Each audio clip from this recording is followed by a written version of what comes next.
Good evening, ladies and gentlemen. I'd like to call the meeting to order. Madam Clerk, can you please take roll call?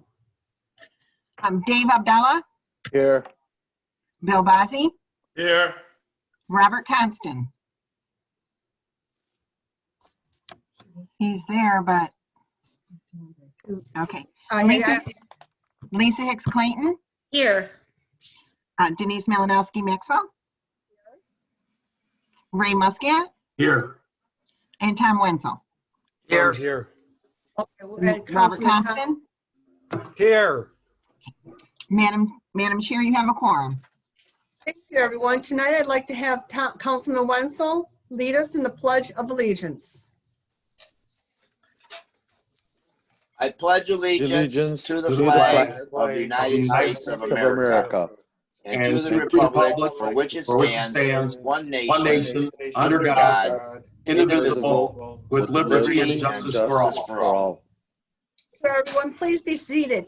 Next item on the agenda is agenda approval. Madam Chair. Councilwoman Hicks Clayton. Thank you, Madam Chair. I move to approve the order of business for September 22nd, 2020, electronically held regular meeting of the Dearborn Heights City Council, virtual meeting as submitted. Second. Supported by Councilman Bazzi. Is there any questions? All those in favor say aye.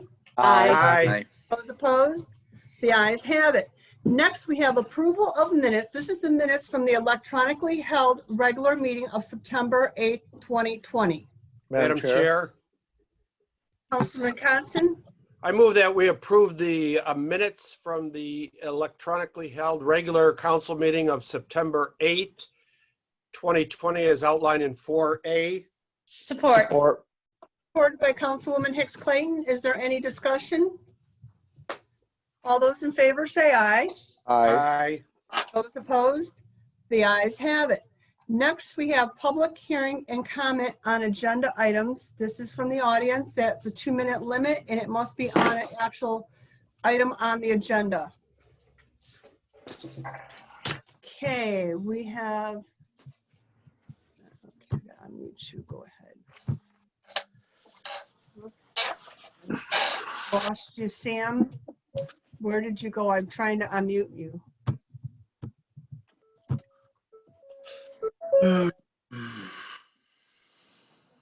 Get Sam unmuted. He had his hand up. Can you hear me? Yes. Okay, good evening, everybody.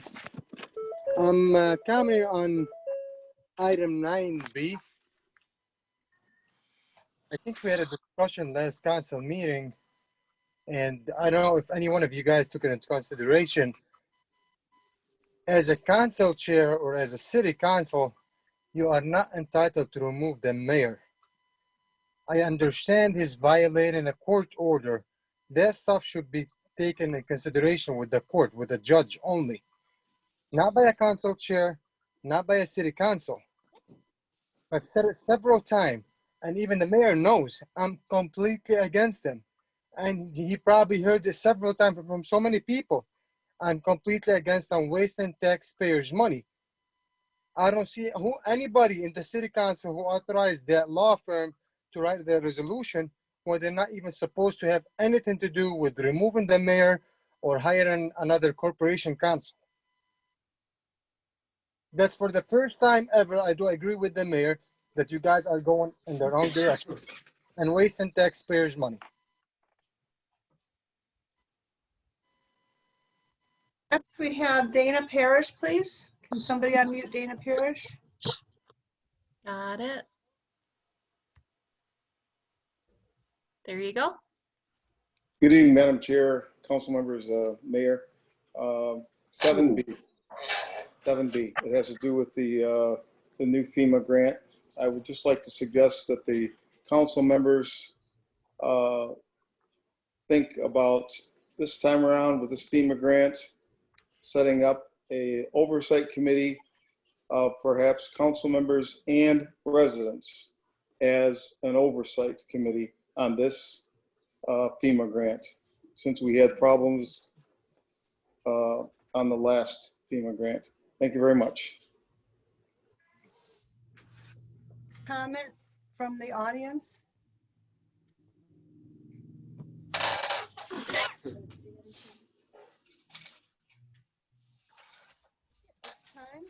We'll move on to our fund transfers and current claims. Council Chair, Councilman Muscat, I move City Council approve fund transfers and current claims 6/1 through 6/41 as submitted. Support. supported by Councilman Constant. Is there any discussion? Madam Chair, Councilman Bazey? I got a question on, okay, so there's a few items from Plant Moran. I don't know if somebody from Plant Moran or anybody can answer that question. They have the two charges for 25 and 26 for 22,000 and 21,000. So I see that breakdown of which items. I'm just curious as how come we don't send like one invoice for like all the items so we can know exactly how much is being paid to Plant Moran instead of going to like every month to see what items are charged to them and what the audit, you know, for the annual audit is.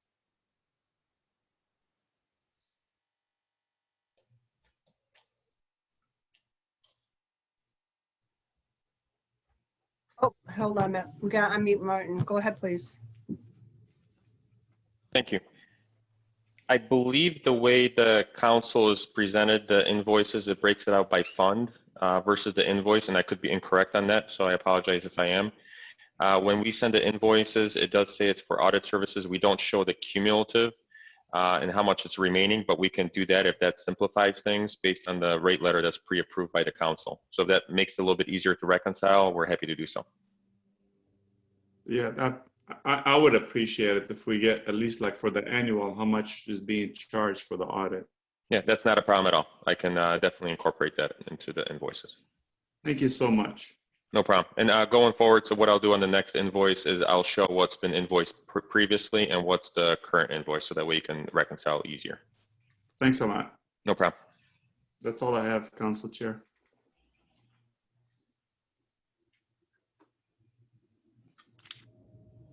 Bella, are you raising your hand? No. I thought I couldn't hear you. Kind of like an auction, you know, don't No, move. I thought you were. Yeah, I thought you were on mute. I just wanted to let you know. Okay. All those in favor say aye. Aye. Those opposed? The ayes have it. Next, we have consideration of bids. This is the CEDD Director Hashem bid award for the CEDD Professional Services Consultant for all federal grant programs, plans, and projects. Madam Chair, Councilman Abdullah.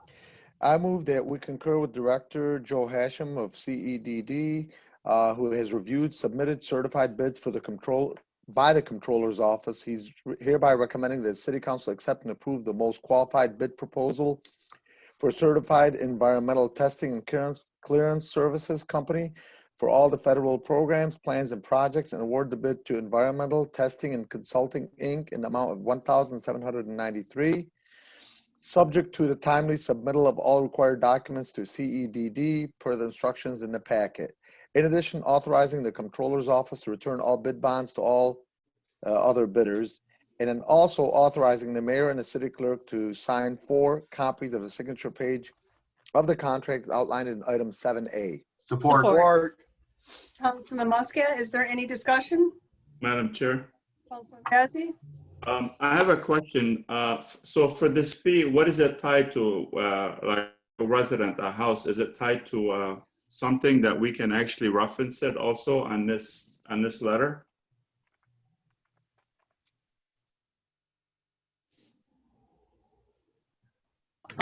Director Hashem, unmute him, please.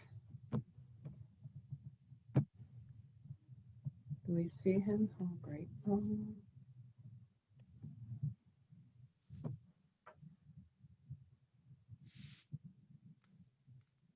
I did see him earlier. Okay, I'm here. Oh, there you're okay. Okay, I'm sorry, Councilman. What was your question exactly? Okay, so for that fee, where is it going to? I understand it's going for environmental testing and consulting, but for which, what are they doing?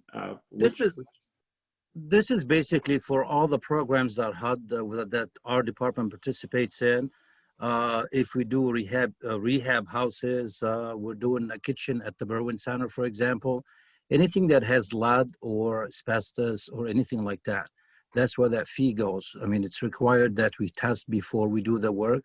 It's a requirement. So we call the company and they come in, they test the property, make sure there's no lead hazard, and they clean it up if there is, and they come afterwards and they give us a certificate that it has been cleaned up or addressed. That's where the money goes to. No, I understand, but how do we know, okay, in the future, will there be an invoice to actually link it to the center or residents or anything other than what that letter says about approving it? Is later on, are we going to see an invoice that ties it to what was spent on? So you already approved our rehab program. So basically, when we get a bill for $200 or something like that, we would just go ahead and pay it. If it's over $1,500, which we had one today, for example, that would come to City Council. If it's less than $1,500, that will be done in the department. But obviously, there will be backup, there will be invoices that will go to the comptroller, eventually goes to the treasurer, who will cut the check. So we don't cut checks ourselves. Okay, thank you. You're welcome. Thank you. Regards, Councilman Abdullah? Director Hashman, I just want to get a clarification. This is for actually testing for lead paint, but it's not for mitigation, obviously, and it's on a per unit basis. Is that correct? For both. They mitigate and they test and they clear up the site. So if hypothetically they go to house A and they find lead in it, if it was built, let's say in the 30s or in the 20s or 40s or whatever, and there's lead in there, you're telling me for the amount at this particular point, environmental testing and consulting for 1,793, they'll remove any and all paint, lead paint from a property. I'm sorry, test for it and remove it for 1,793? Oh, they don't. Councilman, if you look at the Exhibit A, which is the very last page in the package that I sent, on the very top, it says they test for the paint. If the paint is not disturbed, basically there's way of addressing this thing. So if the lead is not disturbed, it's not scratched, it's not in the air, or it doesn't pose any danger, they address that, and they have ways of doing that. And that's what they would charge us. It does say 200. But it's not removing. It's not removing. No, they will not remove all the paint. For example, and that's what I was trying to get clarified, because it can't. If you have an outside, your siding, for example, that has lead, what they would do is they would address certain areas and the rest of it will be covered with vinyl or something like that. Okay. So they will make sure it's no danger for the family or the resident at that point. Right, because earlier it was said about removing, so I just wanted to make sure it was not the case. But the second they question remove what they have to. Well, the reason I'm asking, because that's where you run into a problem. Is once you start removing it, that's where you run into lead exposure, et cetera, and that's where it becomes a lot more costly. And that's why I was surprised that the cost is that little, including possible removal. And that's why I was trying to clarify, because if you're removing it, it's a lot more expensive versus just painting over it in general, which in most general, of the time, it's safe. Most of the time, they do give us a plan. And they follow the plan, and the plan has to satisfy the state of Michigan. So it's not their choice. So if there's a little bit of lead that's disturbed, yes, they would remove that, but the rest will be covered, will be addressed in a proper way that would satisfy the state of Michigan and whatever rules and regulations there are. Including full disclosure to the potential eventual resident of the property, correct? Absolutely. Okay, and the second question I had for you, now, although it's not a significant amount, but remember this is on a per unit basis, we went with a company that was they were one of the lower ones, no doubt about it, but they were the second lowest. The lowest company was Green Company Services, which was 1,615 per unit, versus this one at 1,793. Although not a significant amount, but nevertheless, it is an amount on a per unit basis. That being the case, as an asterisk, I'm not a believer in always going with the lowest bidder. So I'm just curious, what happened on your end? I'm glad you asked me that question, Councilman. Basically, what we did is we took the lowest three bidders, because we had a lot of bidders on this particular project. We took the lowest three, and then we read the whole contract. I mean, we're talking about 20, 30 pages. What we do in our department is 96 or 97% of all the work that we do is lead testing and lead assessment. and that was the cheapest one for the lead. So you can't really look at the number at the bottom, the 1793, because that includes hazmat, includes other asbestos and what have you. Those we barely ever use them. Just because the number looks that way, we looked at what we usually use most, which is the lead issue, and that this company was the cheapest.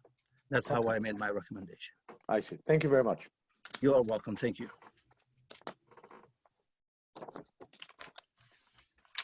All those in favor say aye. Aye. Aye. Those opposed? The ayes have it. Next, we have Chief of Staff Laszlo bid award, appraisal services for 2016 PDM PJ 05 grant for home acquisition. Madam Chair, Councilman Constant, I move we concur with the administration and accept the bid of Judean Associates at the rate of $450 per appraisal for the appraisals of the properties on Hanover and Courier as outlined in 7B. Support. or by Councilwoman Hicks Clayton. Is there any discussion? Councilman Chair. Yeah, Councilman Abdullah, and who else is there? Ray and Bill. Okay, go ahead. Councilman Muscat first. I seen this and the only bid that I see here that was given to me was by Judah and Associates. I didn't see what the other people bid. And I do know that Prospect also was in the bidding and they bid $75 per home less. So I'm just wondering why we're going with a higher dollar amount and not with Prospect. Hello. Can't hear you, Denise. Laszlo, would you like to answer that?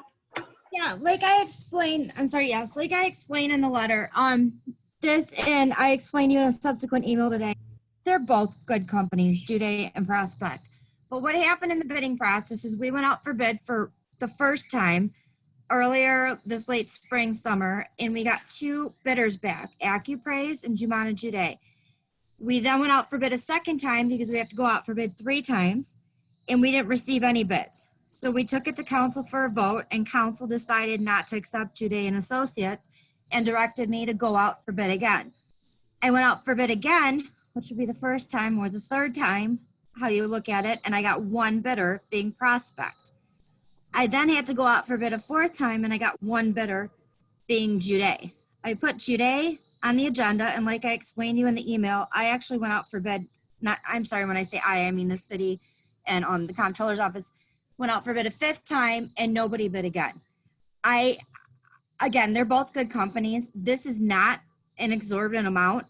Whatever council decides is fine, but I really ask that council make some sort of action on this, because it's now going on close to 4 months. And this is when we get the appraisals. This is when the residents get out of the homes. I know council wanted to go forward with this grant. So again, whatever council decides, I appreciate it. I'll go forward with it, but I just asked for a decision sooner than later because it's been going on so long. Hopefully that answers your question. Questions in regards to this? Oh, I'm sorry. No, we have Councilman Abdullah. Go ahead, please. So Christina, when I went through this, I noticed, and I also did see your email to Councilman Ray Muscat and read through that. But what I was confused about, because the only number that we got here was from Jumana and Jude and Associates, which by the way is a very reputable company. I've done, not myself personally, business with them, but I've had banks deal with them. Very reputable. They know what they're doing 100%. But I know there was other bids, and I just didn't see the amounts from the other bids. And I know with Jude and Associates, they had bid on this based on the 4th time out. But the 1st time out, you said you had nobody. But then we had some previous, they had also bid on the second one. I know it's starting to be on, just like who's on first, what's on second. I'm just wondering, what were the dollar amounts from the other ones, from Ken Krawczak as one of the bidders, and then Prospect Appraisals, what was their bids? What was their bid amount? So I'm at home. I don't remember what Krawczak was, but both Ken Krawczak and Jude bid on the 1st time. So 1st time out for bid, 2 bids. Ken Krawczak from AccuPraise Jumana Jude from Jude and Associates. Jude was the lower of the bids, and I put that in a council meeting earlier this year. Correct. I don't have that amount, but so what happened is because we only got 2, we went out for bid a second time before it went to council. And that second time we didn't get anybody, so we reverted back to the first bid. Now the third time after, well, I'm sorry, I repeat that. I took that bid, then the first bid, to council stating there was nothing after the second bid. These are the 2 bidders that bid on the first bid. Council did not approve that. They asked for me to go back out for bid. And when I went out for bid the third time, I got 1, and that was Prospect. Prospect bid the third time. The 4th time is when Jude bid. And the 5th time, nobody bid. So you only have 1 bidder because that was the only one that bid on the 4th time. So I the couldn't first see 3, the third time. the first 3 bidding sessions, if you want to call them, become void? Technically, what would happen, and I don't know if you want to talk to Councilman Miyake, but what happened was what he's, and Councilor Miyake, what he stated is we actually put this to him, because usually what happens is if you get 1 bidder or you get 2 bidders and you go the second time around, you don't get 1 other bidder. Usually the first bidder bids again. Or the 2 bidders bid again. This didn't happen. There was a totally different bidder. So he suggested go out for bid the 5th time. I was out of town last week. I had a placeholder cover letter. I was going to update the cover letter for the 5th time. I didn't. But like I said, if council wants to go with Prospect or council wants to go with today, Gary Miyake says we have satisfied the bid process going out to bid, not 1, not 2, not 3, not 4, but 5 times. So who you want to pick? Well, I'd like to know the dollar figures from each to be able to make a better decision. Prospect is in there. Prospect was, it should have No, been. it was not in there. It just says Prospect, but it didn't say dollar figure. Okay, they were less than Jude the first time. I'm trying to log on to my computer from home and it's not letting me. So I didn't know you'd be asking what Prospect. No problem. So maybe Council Chair, go maybe to the next question while she's looking up whatever she needs to look up. So to hold up everybody. Vote on it before we can move on. No, Councilman I'm Bazey. saying the other questions. Oh, yeah, Councilman Bazey's next. Go ahead, please. Thank you, Council Chair. I guess the only thing with that one, I would like to see myself when bids go up, not the bids, but for the appraisals when they come out. And I'd like to see what the appraisal is and what we're offering the residents. So before we go further, you know, after obviously we vote for this and we get the appraisals and we offer something to the residents when it comes back again. We get to see what the appraised value is and also what we're offering the residents. I'd like to see that. I'd like to be included in that process as council. Right. So what happened in the past and what I was going to do again is the appraisals themselves don't become public until the resident accepts it or rejects it. But we take that appraisal number and we send it into the state. We take the whole appraisal, and send it into the state. After the state approves it, we take that purchase letter that shows the appraisal amount, which is the same amount of the same amount that we offer the resident, and we take it to your body for your body to vote on it. So you vote on that amount before we take it to the resident to sign off on the purchase agreement. So hopefully that answers that question. And after they sign off on the purchase agreement, we do offer those appraisals at time of closing as well. Thank you. Okay, any further questions? Madam Chair? I know. Can we include in the motion for the authorize the mayor and clerk to sign on behalf of the city? Yes, absolutely. Yes. Authorize the mayor and clerk to sign on behalf of the city. Thank you. Councilman Abdullah, it's not letting me on my team viewer. I don't know if council can pause this item till the end when I drive to City Hall or I don't think it's needed to go to City Hall. We know that one of them is the lowest one. Right. So at least we have an idea of where they're at, because With Judea, it's $450, so it's less than $450. Right, I'm actually thinking it's either 375 or 350. I don't remember, but Okay, thank you. Well, if you're, well, no, I guess we couldn't vote on that. And I understand totally where you're coming from. I'm sorry, Madam Chair, sorry about that. Because my question was not finished at the time. So you're saying it's about 350, 375. So obviously we can't vote on based on a maybe. And I totally understand why you can't pull it up right now. And I also understand where you're coming from as far as not delaying this thing any further, because you're right. This will keep delaying. It will only delay how fast the residents can get their money. I'm just wondering if maybe we have either a special vote via Zoom one day once we have those numbers. Because right now I'm really concerned because with 5 times out, we have 3 to 4 or 5, whatever it was, total of different bids. But yet we only have $1 amount to choose from here from one company, which again is a reputable company. But I'd like to have them all to be able to better make a decision. okay, So so we have a motion on the table. We need to vote on the motion first before we decide to do anything else. Okay. And everybody pretty much knows we don't have all, you vote as you want. Council Chair, Go ahead, Mrs. Laszlo. I just really quick, it's not 4 different companies. The 2 bids you guys would be choosing from would be from Prospect and Jumana Jude. So if I go there tonight and email it to council or whatever you guys decide after that, I just want to make sure that it's still not CrowdCheck in the first Jumana Jude bid, because that was rejected by council. Okay, thank you. Thank you. Can't hear you. Any further questions? Is that better? Yes. Okay, good. I don't know what's going on with the speaker. It's a new laptop. Any further questions? All those in favor say aye. Aye. Those opposed? No. I need to take a poll on that to make sure how it's going. First, I'm going to call on Councilwoman Hicks Clayton. Yes, aye. Councilman Constant, Yes. Councilman Muscat, No. Councilman Wenzel, He's muted. oh boy, No. Councilman Abdullah, No. Councilman Bazey, Yes. Malinowski Maxwell, I will say yes. Motion passes. The next item on the agenda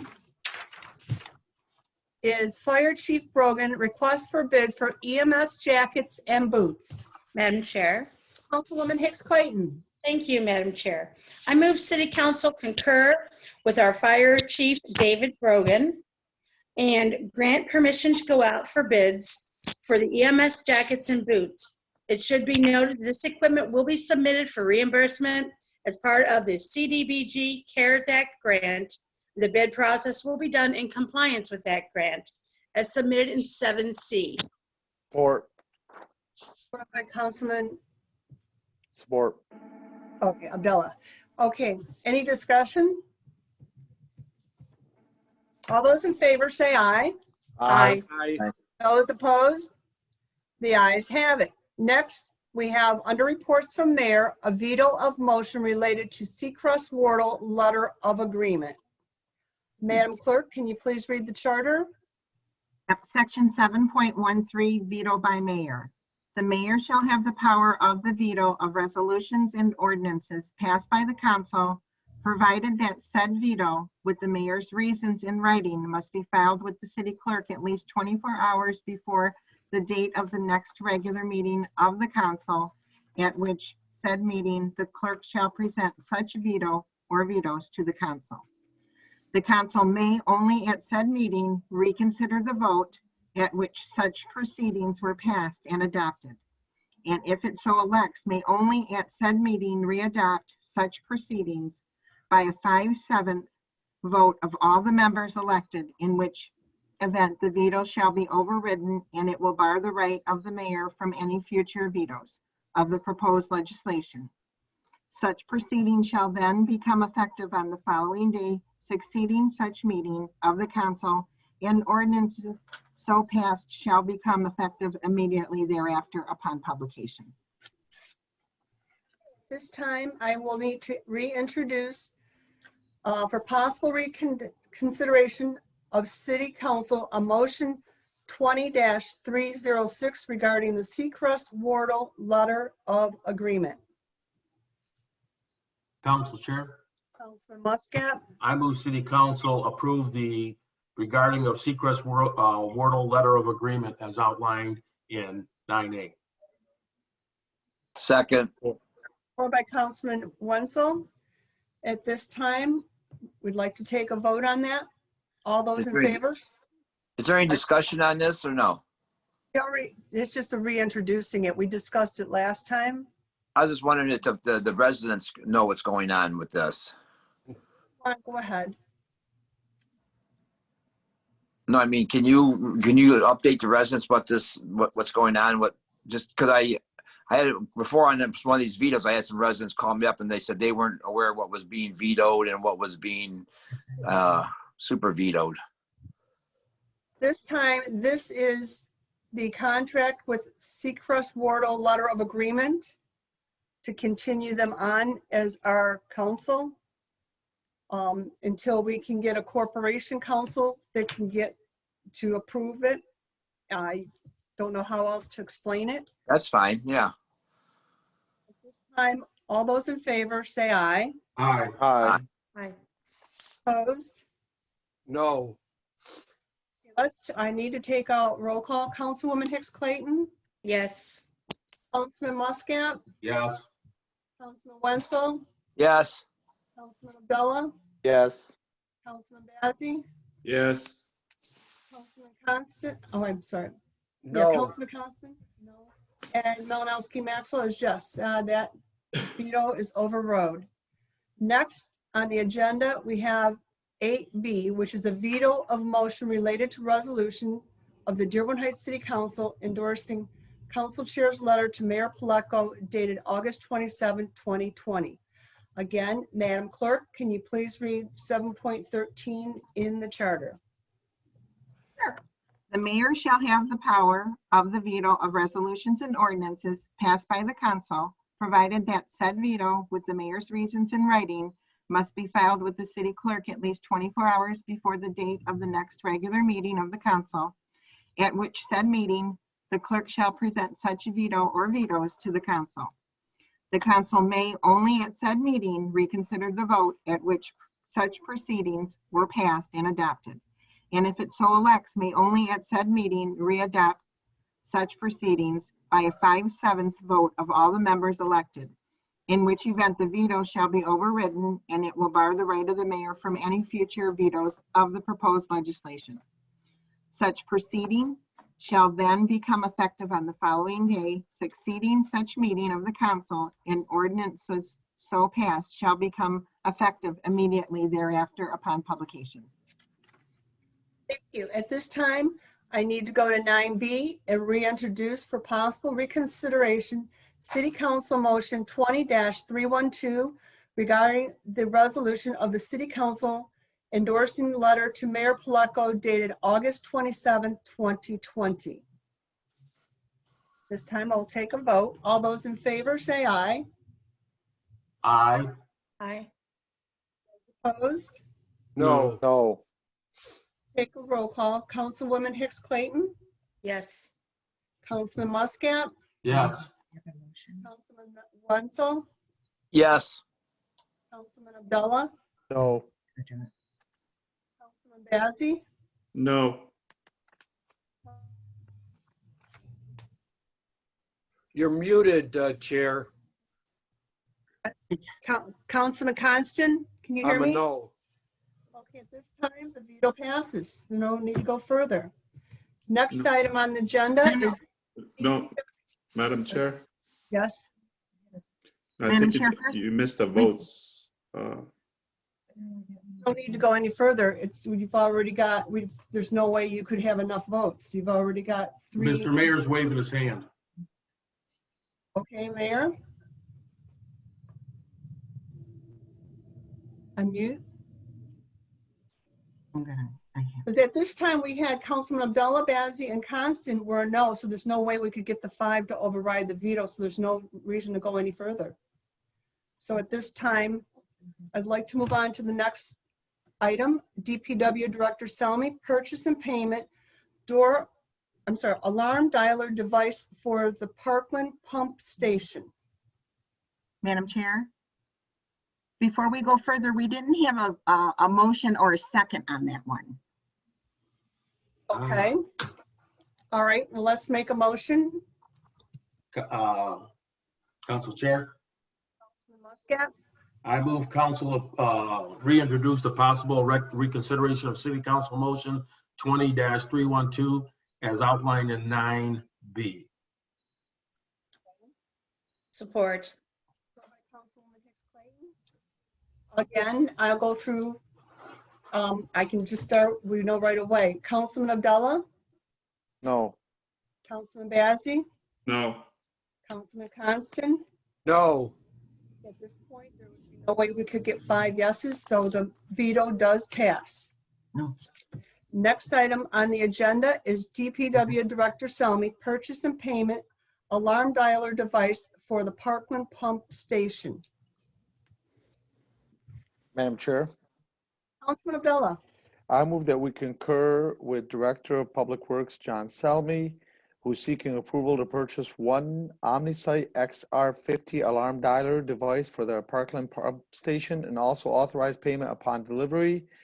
And this is not to exceed the amount of $5,000 and is outlined in item 9C. Support. Support by Councilman Bazey. Is there any discussion? Council Chair. Councilman Muscat. I'm sorry I didn't call Mr. Selmy earlier about this, but I was awfully busy myself. Is this something that Wade Trim is selling us, or they're a third party in getting this? Because I'd like to see if there was a price markup on this.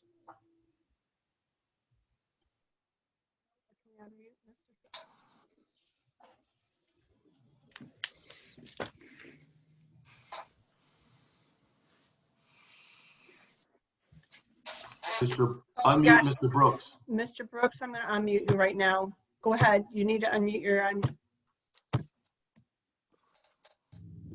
No, for the dialer, there's no price markup. It's the actual cost of the dialer, and then the installation. And our installation cost. And it's going to be $5,000 for installation and the cost. The dialer is about $2,700, and then installation about $2,300.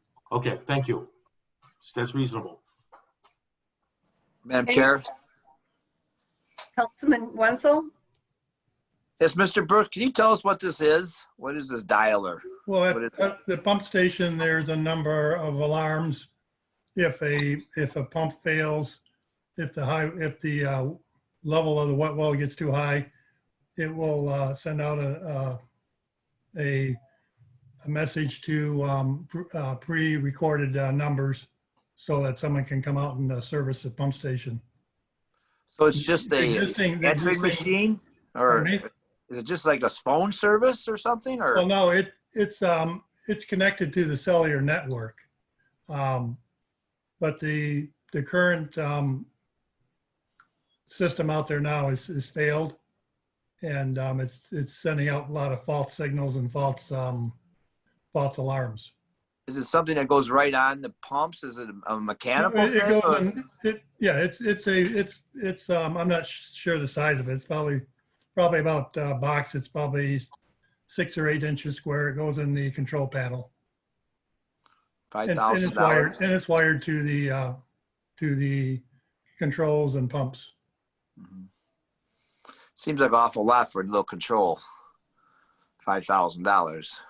Council Chair, if I may. Muscat.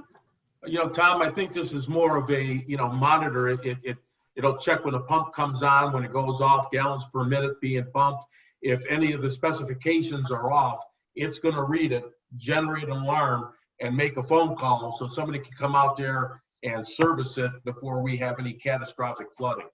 Yeah. Okay. I'm a little familiar with that. Yeah, sounds like it. Thanks, Ray. Any further Thanks, Dan. discussion? Thank you. Any further discussion? All those in favor say aye. Aye. Those opposed? The ayes have it. Next, we have DPW Director Selmy, 2020 Lead Water Service Replacement Program Contract Amendment Number 2. Madam Chair. Councilwoman Hicks Clayton. Thank you, Madam Chair. I move the City Council concur with our Director of Public Works Director, John Selmy, and approve his request to amend the contract of homes, adding the additional 147 homes to the 2020 Lead Water Service Replacement Program. Looks like the approval, he's requesting a budget transfer of $500,000, and you'll see the account numbers there listed in 9D. Support. Support. For the Councilman Muscat, is there any discussion? All those in favor say aye. Aye. Aye. Those opposed? The ayes have it. Next, we have DPW Director Selmy, 2020 to 2021 Water and Sewer Budget Approval. Wait, I think it's 9E now. 9E, we're supposed to be on 9E. 9E. 9E, I'm sorry, I crossed that off prematurely.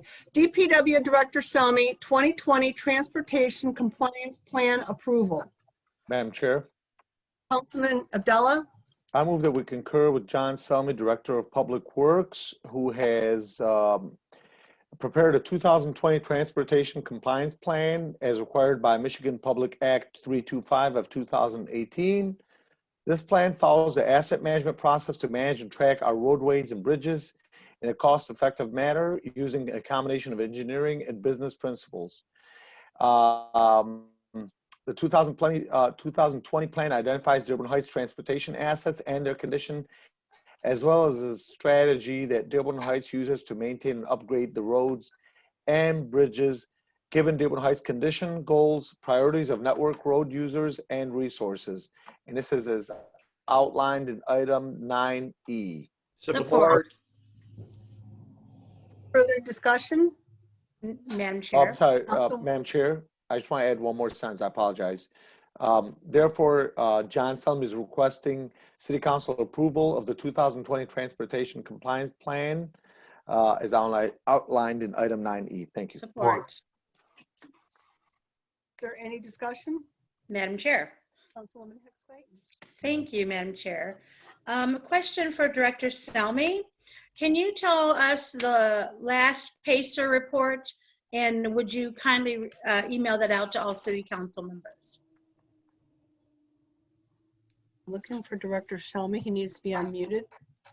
Today we have quite a few people in here. We've got several pages, so I'm asking people to please be patient. Has anybody found Director Selmy? I'm looking for him. I'm sure he doesn't have a problem emailing us stuff. Madam Chair, I'll get it. I don't see him. I'll email it. I'll work with John and get it emailed. Okay, thank you, Mr. Brooks. Okay, is there any further discussion? All those in favor say aye. Aye. Aye. Those opposed? The ayes have it. Next, we have DPW Director Selmy, 2020 to 2021 Water and Sewer Budget Approval. Council Chair, Councilman Muscat. I move City Council, and it breaks my heart to do this, but I'm going to do it. Concur with John Selmy, DPW Director, in the water sewer budget approval as outlined in 9F, and I'd like to also add scenario 1, bond for the CSO with the water meters at the lowest possible interest rate that we'll see in our lifetime to take care of this problem as outlined in 9F. Support. Support by Councilman Constant. I just received a message from Selmy that the DPW's internet is down. So that's where he's at. He can't get back in. So any discussion on this? Madam Chair. Councilman Abdullah? So based on this motion, I just want to clarify, based on Councilman Councilman Ray Muscat's motion, we're going with scenario 1. But as you are aware, this particular motion had 4 different scenarios in it. With that being the case, if one of us, like in this particular case, I'm speaking for myself, believes that we should go with a different scenario, I don't want to have a discussion. Should I have a discussion about why I believe a different scenario is better? Or are we going to vote on each scenario separately? I mean, because we can't make a vote on all 4 scenarios. We got to pick one of them that we're going to go with and Correct. vote on it. He suggested number 1, and that's fine. I have a different proposal. So which way I'm would not you like sure to how we want to I would address like to handle it? because this is really an unusual situation. How How about about if I amend my we do motion this, and open it for discussion on the 4 proposals? I and think then that's a we'll good vote on all idea. 4 maybe. We'll vote on all 4 maybe. And And that see way which one we gets the can most votes. vote on 1, 2, 3, and 4 at the same time. That way we can hear all the pros and cons of what we feel, and then go for a vote. That could be kind of complicated if we only have one person vote on each of them or 2.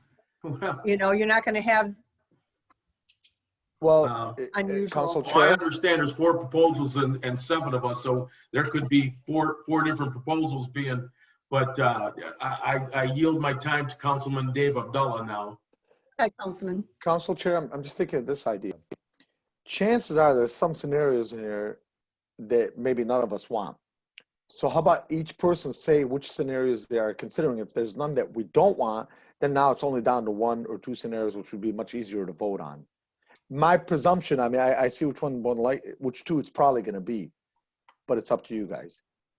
Or you, Council Chair, I'm sorry. How do we want to do this? This is really complicated. Should we vote on number 1, and if it passes, then we don't need to go to number 2, or how? Well, we can open it up to discussion for number 1 right now, and then open up discussion for 2, 3, and 4. Yeah. Okay, well, let's open it for discussion for number 1. I made the original motion, so can I go first? Yes, you can. You know, at the beginning, I was totally opposed of the large amount of money that we were going to bid. I think it was closer to $30 million at first. Now it's down to $25,700,000, which is still a tremendous amount of money over a 20-year term, but it's only 2.5%. And I believe next January, or maybe even as early as early November, these rates are going to start inching up higher and higher and higher. And we can get everything done at one time with the lowest cost to the taxpayers as far as their water rates are concerned. And that's what I'm looking at is the water rates. Because if we do nothing, they're going to stay just about the same as us fixing everything. So that's my proposal for number 1. Madam Chair. Constant? Thank you, Madam Chair. The one variable that we don't have a lot of control over, but we really have to speak about is the raise from the Great Lakes Water Authority. The system was originally owned by the city of Detroit, as I'm sure everybody knows, and then it was regionalized.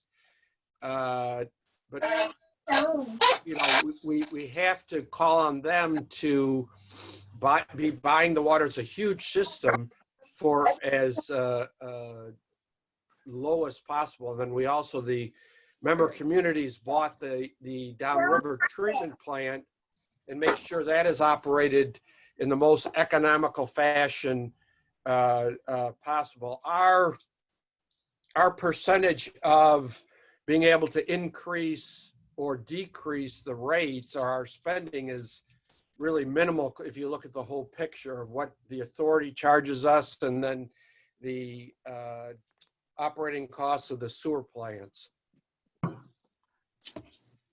Which one are you going to opt for, Mr. Constant? 1 or 2? 1.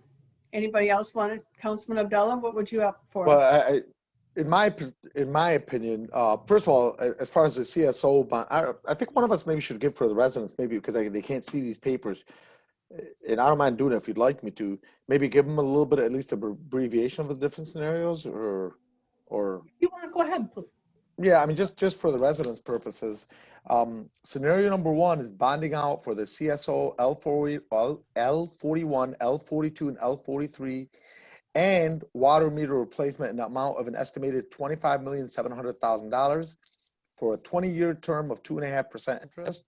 Water and sewer projected rate change are at 6.93%, meaning that's how much your bill would go up, 6.93%. Scenario two is bonding out, and if you notice, almost all of them include obviously the CSO. Bonding out for the CSO L41, 42, and 43, an amount estimated at $16,580,000 for a 20-year payment term at 2.5% interest, and pay for meter replacement through the rates, water and sewage project rate change at 8.89% in year 2022 and 2023. The water and sewer fund will be in a deficit position. Scenario three is construction costs for CSO L41, L42, L43, and water meter replacement will be paid through the rates. Water and sewer projected rate change are at 11.47%. In years 2021 through 2024, the water and sewer fund will be in deficit position. And then the last scenario is bond for the CSO projects, an amount estimated at $16,580 for a 20-year payment term at 2.5%. The water meter replacement program will be placed on hold, and water and sewer project projected rate are at 6.10%. I do want to point out to the residents that we did have a study session on this. So, and I know what I read sounds a little all over the place, but unfortunately that's what we had to vote on. But my particular opinion personally, and it seems like in summary of all these different scenarios, what it comes down to is we got the CSO that we all got a bond for. There's almost no choice in that. And then there's whether we're going to do the water meters right now or not.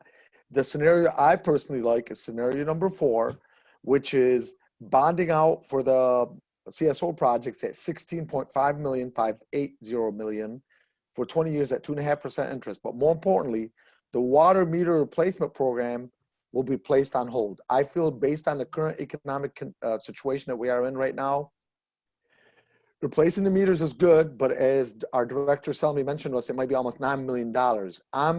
My personal belief is, with due respect to the rest of the council members, is we push that off and just revisit that next year so we have very minimal increase in rates for the residents. And then we bond out for the CSO project, which is a much more important project, and we have no choice in because it's mandated. And that's at 2.5% interest rates, which we'll never, I shouldn't say never see that again, but I've in my real estate business, that's the first time I've seen something that low in probably 30 some years. So that's what I would go for, which is again, scenario number 4. Thank you. Yes, and we do have Director Selmy. He has joined us and is unmuted. So if anybody has any questions for him before he loses his internet connection again, Councilman Muscat, go ahead, please. Well, I just, want to make, thank you, Councilman Abdullah, for doing what you did. But the difference between scenario 1 and 4 is the water rates are only 0.83%, not even 1%. And I'm a preventative maintenance kind of guy, okay? If we wait to replace these meters next year, 2 years, 3 years, we're going to be looking at 10, 11, or 12 million instead of 9 million. The prices of these meters are going to go up. The prices to install them is going to go up. You're always going to have that inflation built in. And let's face it, if a water meter costs $500, and I can tell you just about anything in the industry, it's 100% labor. So as the price of the meter goes up, the price of the installation is going up. So if we nip it in the bud now, it's done and over with. And that's the way I'm looking at it. And I think Mr. Selmy may have something to say about that along them lines, and I'm sure he'll agree with me. Director Selmy, did you want to comment? Madam Chair. Can you hear me now? Yes. Okay. Like I said in the study session, for the benefit of other folks that weren't in the study session, that either you do it now or if it's not palatable, that you at least start thinking about it and you start pre-funding it. My goal here is to get the council thinking about it. The decision, in my opinion, would be, my recommendation would be between 1 and 4, and it's just what is, the pleasure of the council, but ultimately we need to start thinking about the community as a whole for the meter replacement program, if it's now or 3 or 4 years from now, but you got to start thinking about a funding mechanism for it. Councilwoman Hicks Clayton, go ahead, please. Thank you, Madam Chair. I just wanted to chime in. You know, I think the council as a whole, and I don't want to speak for anyone, but I know we're all very concerned with the current conditions we're in with the pandemic and some of the challenges that our residents face. You know, you've got, one thing is we've got the mandated CSO projects. And I don't know if anybody ever got a completion date for that back to us, what the mandated date is for completion. I'm still curious about that date. But I personally want to make sure we avoid double-digit rate increases. I mean, our residents cannot afford that. I would never want to see it come to that. I think option one is very responsible because you're covering the mandated projects. Again, I'd still like to know the date, by the way, of requirement, but it was an all-inclusive rate that includes your water rate and your sewage that is passed on annually to us by Great Lakes Water Authority. But regarding the meters we have now are over 40 years old. They have slowed down, they don't work correctly.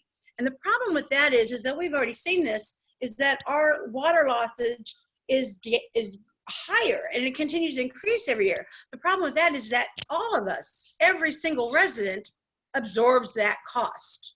And I think that's something that if we want to be responsible and be fair, avoid the double-digit increase, go with something you're sure of, which again, we're looking at 6.93%, which is all-inclusive rate increase. Over the years, and I've been on this council since 2012, we've had anything from 6 to 8% annually. So this is not super shocking, but it's something that has to get done. Also, if we see a control in the loss of water, that's going to help not be absorbed in our water rate increases annually. Because I know every year we're told the water rate increase is directly impacted by that water loss.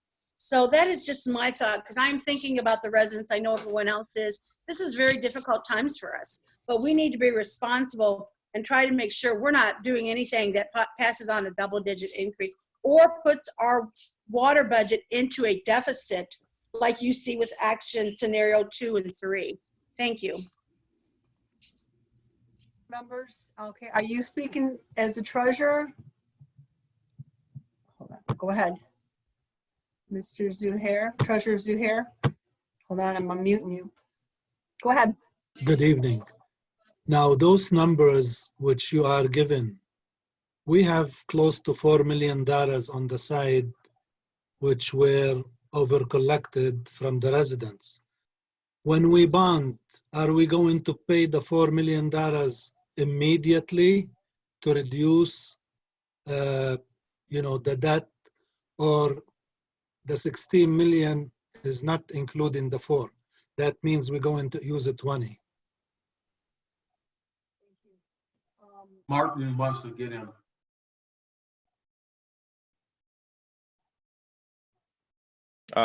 To answer the question by the treasurer, the $4 million would be utilized in the very first year for debt service payment. So that way it would actually lower the principal and interest going forward. So that would be one lump sum payment right up front. Thank you. You're welcome. Thank you. Okay. At this time, is there any further discussion?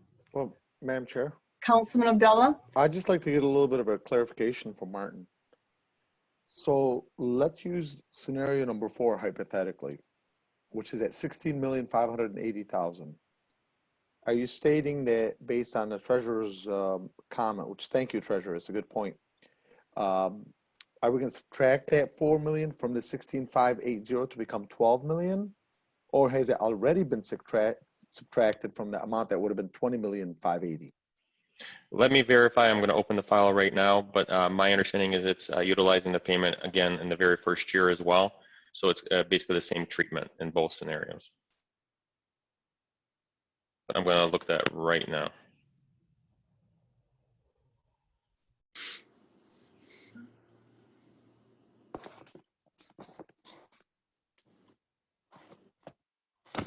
If I may, Martin, this is John Summy. So what I recall from the bond council when we had the study session is that 4 million would be initial payment on the debt service, which reduces the amount of principal and interest going forward. And that was the reason why that was being done that way. That was at the suggestion of the bond council to make sure the city had cash on hand also going forward to fund some of this L43 and not spend all the cash there. Comptroller Vance raising her hand. Can someone please? And by the way, I did check the file, and the very first year in 21, there is a $4 million payment in both scenarios. Okay, but again, I want to clarify. Okay, so there's a $4 million payment. And I'm sorry, Council Chair, because I'm still in the middle of the question. We're waiting for the answer. So there's a $4 million payment. So the amount we're going to borrow is still $16,580,000, correct? Correct. And then in the very first year, you'll make that $4 million payment. That's from the over levy from before. So after first year, your actual bonds outstanding will only be about 12 million in scenario 4. That clarifies. And in scenario 1, it'll be about 21 million. That clarifies it. Okay. Thank you, Martin. Thank you, Treasurer. You're welcome. Okay, at this time, I have Comptroller Vance. Would you like to come? Can we unmute her? I don't know where she went now. I'm here. I There was you just reiterating that, yeah, that CSO money has to use to pay debt. So that's why we can't, that's why it's being applied the first year to the debt payment. It can't be used, it has to be applied to debt payment. So the $4 million, that's why we're doing it after the fact and not lowering the bond at first, because it has to, it can only be used to pay debt. So okay, that $4 million, like Martin said, will be paid for debt payments the first year. Thank you. Councilman Muscat, did you still need to talk? Looks like it's between 1 and 4, so I think we could take a vote between 1 and 4. What we can do is I will read off the number. I'll do a roll call, and you read off the number you want to vote for, and we'll add them up in the end. Okay, thank you. Okay. First, Councilwoman Hicks Clayton, you have scenario 1, 2, 3, or 4. What would you like? Scenario number 1, please. Councilman Constant, scenario 1, 2, 3, or 4. Scenario 1. Councilman Muscat, scenario 1, 2, 3, or 4. 1. Councilman Wenzel, scenario 1, 2, 3, or 4. You're muted. I'm sorry. Hold on. Did you want to hold up the finger and let us know? No, I better not do that. Let's unmute you. No, I forgot. You're still muted. You got unmute. Go ahead. Am I unmuted? Yep. Yes. What number? I'm not voting for any of them. Like I said before, I'm not comfortable voting for any of these without really thoroughly examining any kind of assistance on these mandated programs, either 16 million or 30 million, without one penny being subsidized by the state or federal government. I'm voting no on all 4. Councilman, unfortunately, you have to, protocol does not allow. Because we had this a couple years ago with Councilman Muscat, and I don't think I have to vote on any if I'm not comfortable with them. Council Chair, he could abstain. Yeah. all right, go ahead. Councilman Abdullah, I vote for scenario number 4. Bazey, Number 1. Malinowski Maxwell is number 1. Number 1 passes with a vote of 1, 2, 3, 5 to 2. 5 to 1 and 5 1 to 1. abstain. Okay. All right. Next item on the agenda is Deputy Police Chief Voiles purchase and payment of a camera system upgrade for the Justice Center. Madam Chair, Councilman Abdullah, I move that we concur with Deputy Chief of Police Gary Voiles, who has asked for an upgrade of the camera system in the Justice Center. The current licenses we have are no longer supported. An upgrade he feels is necessary. The total cost is $1,995. The cost will be shared with the court, and they will pay $698.25, and the police will pay $1,296.75. The police portion will come out of contractual services, and this is as outlined in item 9G. Support. for the Councilman Constant, is there any discussion? All those in favor say aye. Aye. Aye. Those opposed? The ayes have it. Next, we have Human Resource Director Sabota Perry, Employee Assistance Program. Council Chair, Yes. I move council approve Director Elizabeth Soba Perry's request to have Alliance as our EAP program director at $2.50 per month, $30 per year, which is below the national average cost of $32.70, as outlined in 9H. Support. Support by Councilman Constant. Is there any discussion? All those in favor say aye.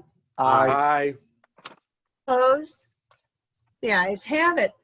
Next, we are going on to comments from council members. I would limit us to 3 minutes. Before anybody else, I have agreed for Chief of Staff Laszlo to read a message for her. This is in regards to FOIA.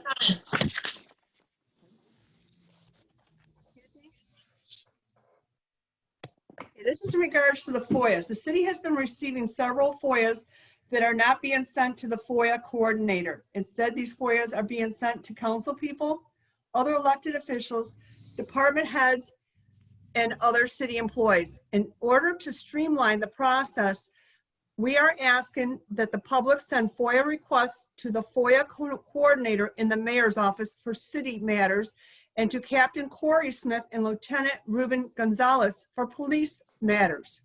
In addition, we ask that council members who receive a FOIA request send it to the appropriate place and carbon copy council chair on the correspondence. Thank you so much. At this time, I'd like to wish everybody a happy fall, because unfortunately we're there. And next we have our clerk, Lynn. She has something she needs to say. Go ahead, please. Hi, thank you everyone for your patience this past week. You know, the clerk's office has been extremely busy getting our absentee ballots ready. They're scheduled to go out this Thursday. And I just wanted to let our residents know, multiple organizations have been sending out applications. If you sent in an application, there's no need to send in another one for a ballot. I mean, we've gotten doubles and triples and more than that for one registered voters. You can you can follow the process of your ballot at michigan.gov/vote. It'll tell you whether or not we received your application and whether or not a ballot was received or was sent out for the voter, as well as when they start coming back in, it'll tell you whether or not we received it and when we received it. So thank you everyone for your patience. Just real quick, once they get their applications, there's several ways they can drop, or their ballots, there's several ways they can drop them off. You can drop them off here at City Hall. There's the night deposit box that's located to the right of the front door. That comes right into the city clerk's office where it's locked. And then also this year, we are going to have absentee ballot drop boxes. One will be located at the edge of the main walkway that comes up to City Hall. And there'll also be one at the John F. Kennedy Library. Those will be under surveillance as well as bolted to the ground. And I'd like to thank Ms. Laszlo, Director Selmy, and Director McCaffrey for working together with the clerk's office to make that happen. They should be in, we just got the ballot boxes on Monday. Oh, that was yesterday. And they should be in the beginning of next week. So if there's any other questions, we're going to update our website to get all this information on. And we're looking forward to a successful November 3rd election. Thank you. Councilman Muscat? Nothing for me today. I had a list, but busy day today, and I think it's just better off I don't say anything. Thank you. Okay. Anyone else? Madam Chair. Madam Chair. Councilwoman Hicks Clayton, and then I got Councilman Abdullah. Thank you, Madam Chair. I just had three really quick things. One, there was a resident that earlier in the agenda discussed or made a recommendation for an oversight committee. for the FEMA grant. I think that's a great idea. I'm all about oversight. So I think that's something that should be visited and implemented correctly, you know, working with the administration on that. The second thing I have is I want to congratulate our library director and his staff. Dearborn Heights Libraries, the recipients of the State of Michigan, Michigan Libraries and CARES Act funding of $5,800. This is a grant to purchase PPE as well as facility cleaning and some connectivity as well for services to our residents. So again, congratulations, Director McCaffrey and his team on a job well done securing that grant for Michigan Library and CARES Act funds. The last thing I have is a question. The question goes back to 2016. The council at that time approved $2 million that was restricted and dedicated to the general government pension system. That money, my question is the money has not been moved to the 115 trust fund. My question is for the administration, and I would hope that that's something that would appear on the agenda and the council could make a motion to move that money because it certainly should be in the 115 trust fund. Thank you. Mr. Mayor's got his hand raised. I know, I'm unmuting him. That's what I was just saying. Hold on. Okay, am I unmuted? Yep, you are. Go ahead, please. That was at my direction to locate $2 million. This was before the mandate at the state level that required legacy costs dealing with healthcare to be pre-funded, like pension plans. I would not recommend that $2 million be placed in the trust. And the reason for that is a multitude, but let me mention one very important fact. Once the money goes into trust, it cannot be removed. That $2 million is left out there because we've, as was mentioned earlier, there's a lot of financial situations going on with the COVID and with other items going on. I see that $2 million as a possibility that if we ran into a situation that one year we could not fund the plan we submitted to the state of Michigan, this would give us an opportunity to have money available to make that contribution for that year. So really it's a set aside as kind of a reserve to help us if we run into a year that we cannot make that contribution to the fund. And I would not put the money in there because once the money goes in, then you don't have that money available as a reserve in case you need to fund in accordance with the state of Michigan plan. And I think puts the city of Dearborn Heights in a precarious financial situation. I do not believe that we want to put that in the trust because once it goes in, it cannot come out at all and reduces the potential for future councils, for future administrations. And we had the foresight to put the $2 million away and keep it on reserve. That's where it should be.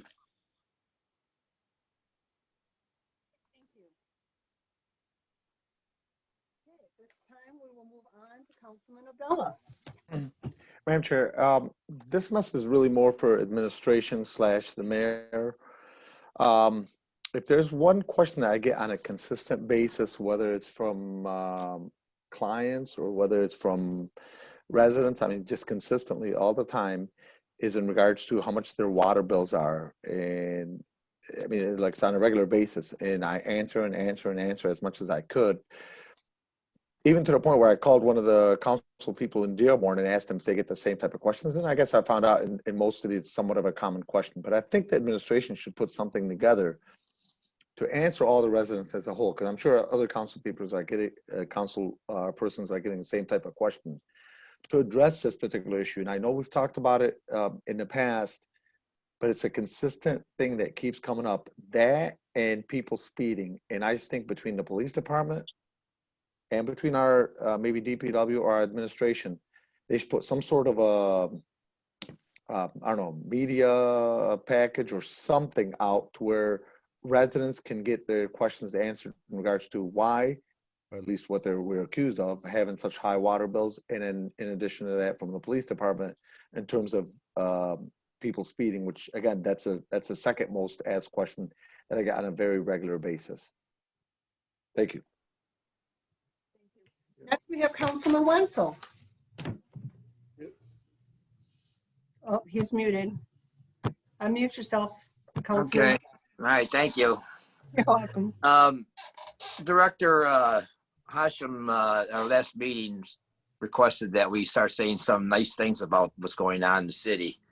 And I just want to say a couple things. Is one good thing are these food drives that we're having throughout the city.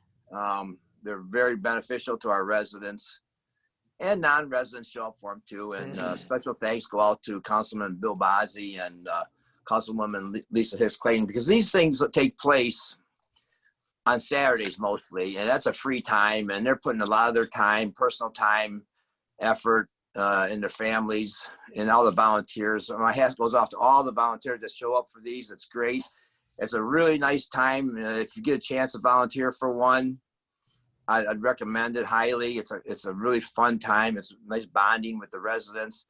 And if you need food, don't hesitate to show up for these, because they're very beneficial and they can help your family out.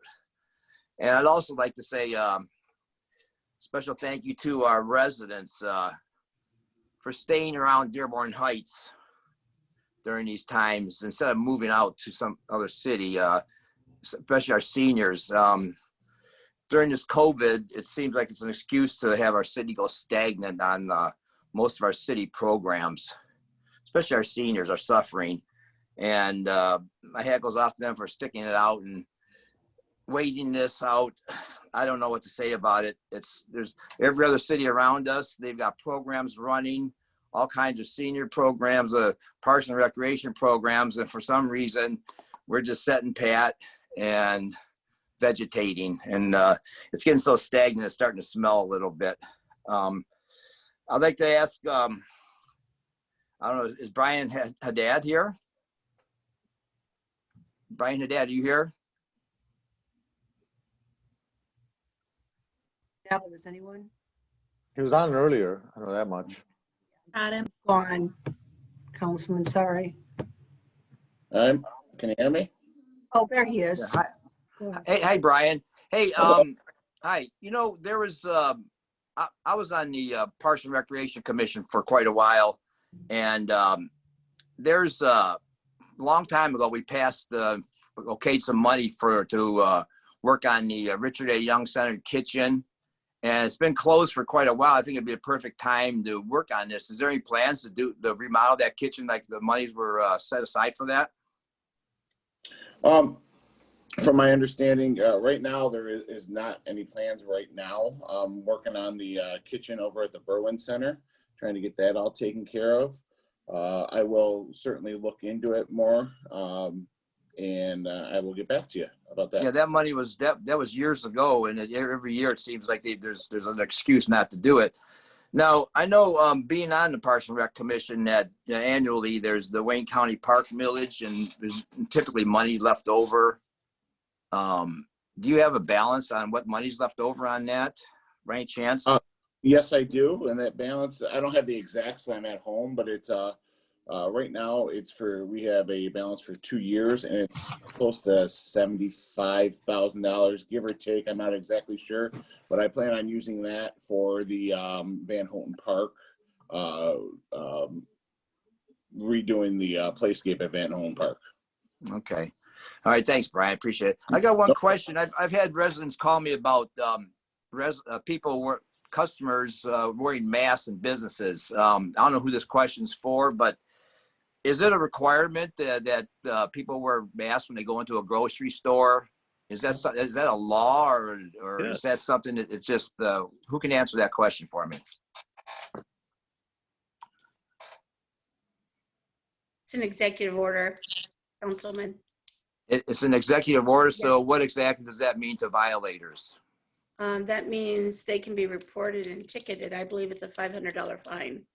What about the owners of the establishment when they don't wear masks?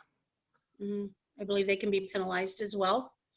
And that people can call their local police department for enforcement, from my understanding. Local police Home department? Depot was just fined $5,000 for that. Yeah. Chief, is the chief there? Is this something that you guys are looking into or getting calls on?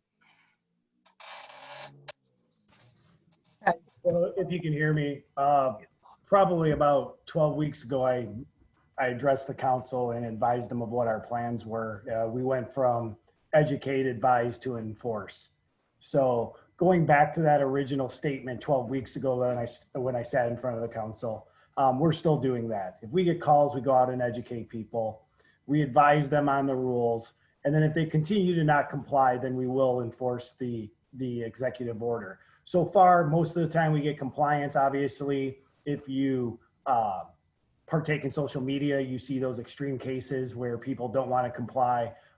It's a very delicate situation. We do enforce it when necessary, but we haven't had that opportunity, or we haven't had people to call where it was that repeated offense. So either we're getting compliance or people aren't calling, one or the other. So you recommend that if they have an issue, they should call? They should call our non-emergency number, 277-6770. We've responded to every one of those calls, some with good results, some with not so favorable results, but we do respond. And as I think Councilman Muscat said, that Home Depot was one of the original violators here in Dearborn Heights, and they've now been complied, and there was some, unfortunately for them, some fines involved. So yeah, we do follow through. All right. Thank you. That's all. Everybody have a good night. Other questions or comments from council members? Councilman Constant?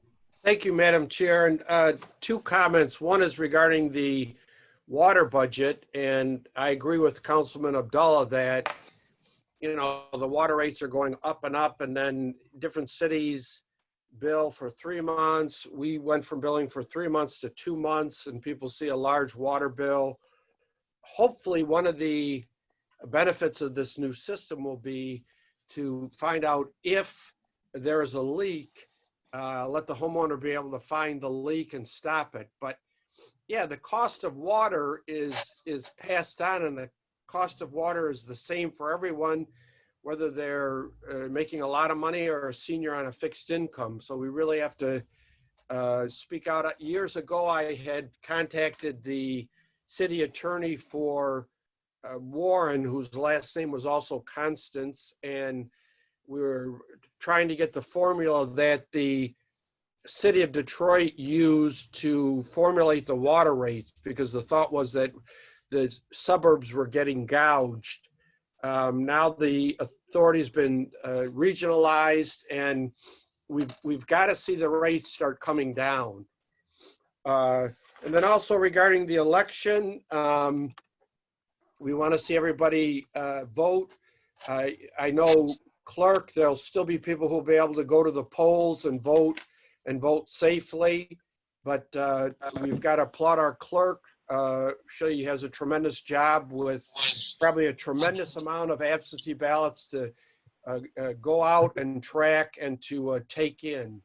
And she's facing a new challenge, but I'm sure she's up to it. Thank you. I think everybody's already commented. This time I will open it up to public announcements such as the library. I know our librarian's here. I don't know if he has anything. Okay, I've got Director Hashem. Let me get him first. Oh boy. Okay. I'm trying to unmute you, Director. Go ahead. You're unmuted. Good evening, Madam Chair, and thank you. Good evening, council members. Good evening, Mayor. I just want to let everybody know that CDBG department has rolled out a new program for helping people with their rent or mortgage for 3 months. We also pay their utilities for 3 months. The application is located on our website under Department CDBG. I believe it's in a PDF form. You can fill it out online, or if you need a hard copy, we can provide you with one. It's really helpful. I mean, the money is available thanks to the mayor, thanks to the federal government and the council who approved this. Please utilize it and call the number Our main number is 313-791-3500. Thank you, everyone, and have a great evening. Thank you, Madam Chair. Thank you. Next, we have Librarian McCaffrey. Go ahead, please. Can we unmute him?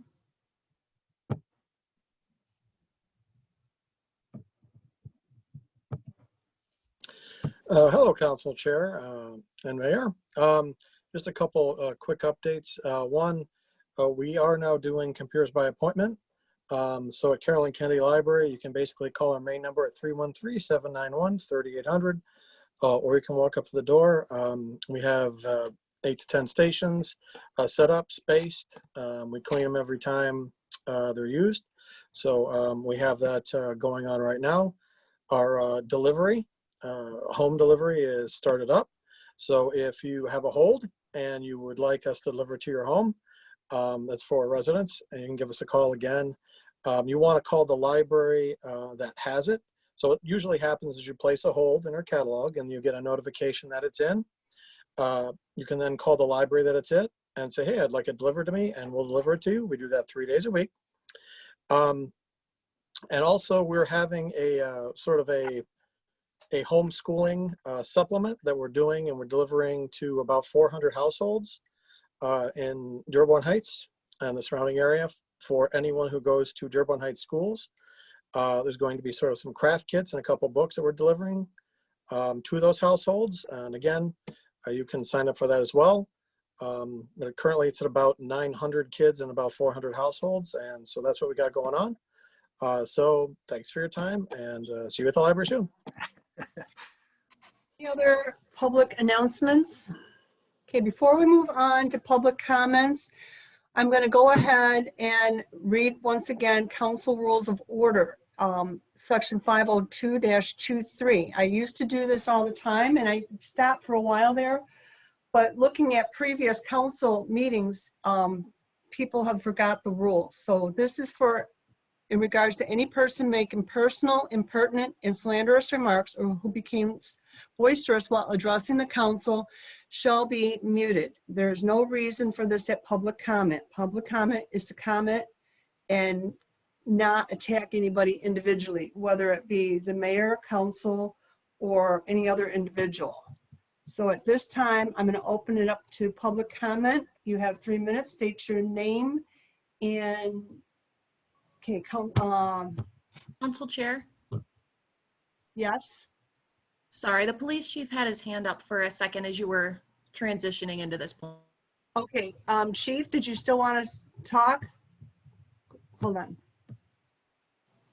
If I could real quick, 2 quick things. One, I just want to remind everybody we're winding down on Suicide Awareness and Prevention Month. We're still out in our blue shirts. Please ask us if you need help to get you the information that you need. It's not just for September, it's for every month. We are willing to help anybody that needs to get a person in contact with the help that they need to prevent any type of harm to themselves or really any type of mental health crisis. That's the first thing. I just want to know that that's still going on.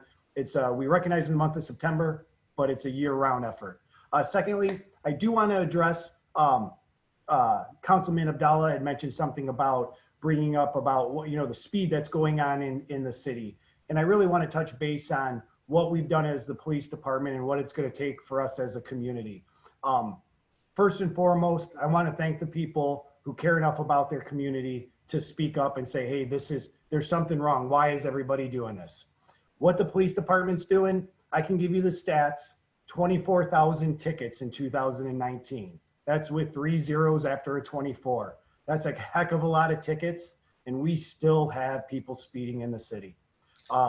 We're out there. We recognize the most important thing we can do to protect our citizens, to protect our children, is to aggressively enforce traffic violations, and we're doing that. We've used the speed cart that you provided for us through funding that we've asked and that it was budgeted for. We announce where that's going to be and how we're going to use it. We've had our traffic sergeant put out public service announcements about the Operation Safe Streets and where we are going to be targeting. We're doing everything as a police department to protect our citizens from careless and reckless driving. what the community can do is to talk to your teenage drivers, talk to your adult children, and really self-assess your own driving abilities and what you're being distracted by. Our goal is not to write 24,000 tickets a year. Our goal is to write very few. But it's going to take the entire community to realize what's going on, to address it, and address those that are in our immediate families about our own behaviors while we're driving. We'll continue to write tickets, we'll continue to educate, but it's going to take all of us in the city to start slowing down those speeds. So I hope that helps, but those are some of the things we're doing in the police department. Tickets alone ain't going to do it. It's going to take a lot more than that, and we're trying to do those things. We're trying to educate, we're trying to notify, and we're trying to get people involved to realize that speed does kill, and we're going to keep doing what we need to do to enforce those laws. So I hope that helps. Thank you. I have a question. Out of the 24,000 tickets that are written, how many are actually enforced What do you mean by to the fine enforced? part, to the point where they pay the fine and it's not forgiven? You know what? We don't get involved in the enforcement side of the court process. We write the violation and then it's really up to the court. So that would be a question better for the court to answer about what ones they lower or dismiss. Ultimately, we know there's a financial impact, and it also starts the cycle of the criminal justice system if those tickets aren't fined and people can't afford it. So there's multifaceted things that go on when it comes to the violation that can really cause impacts on people's lives, including driving habits, but also the financial obligations involved. So it's a big problem for everyone. I just wonder if there were statistics on that. Yep, that would be the court statistics. I can tell you how many we write and what for. I can't tell you what happens over at court. Okay, thanks. Yep. All right, at this time, I'm going to open it up to public comment. First, I have someone with just the initial D. We need you to state your name, address, and you have 3 minutes. Where is D?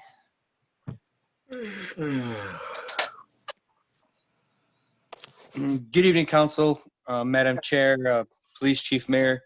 This is Abraham DeBaja, 2084 Kinmore off of Gully and Ford Road. I know we have an important.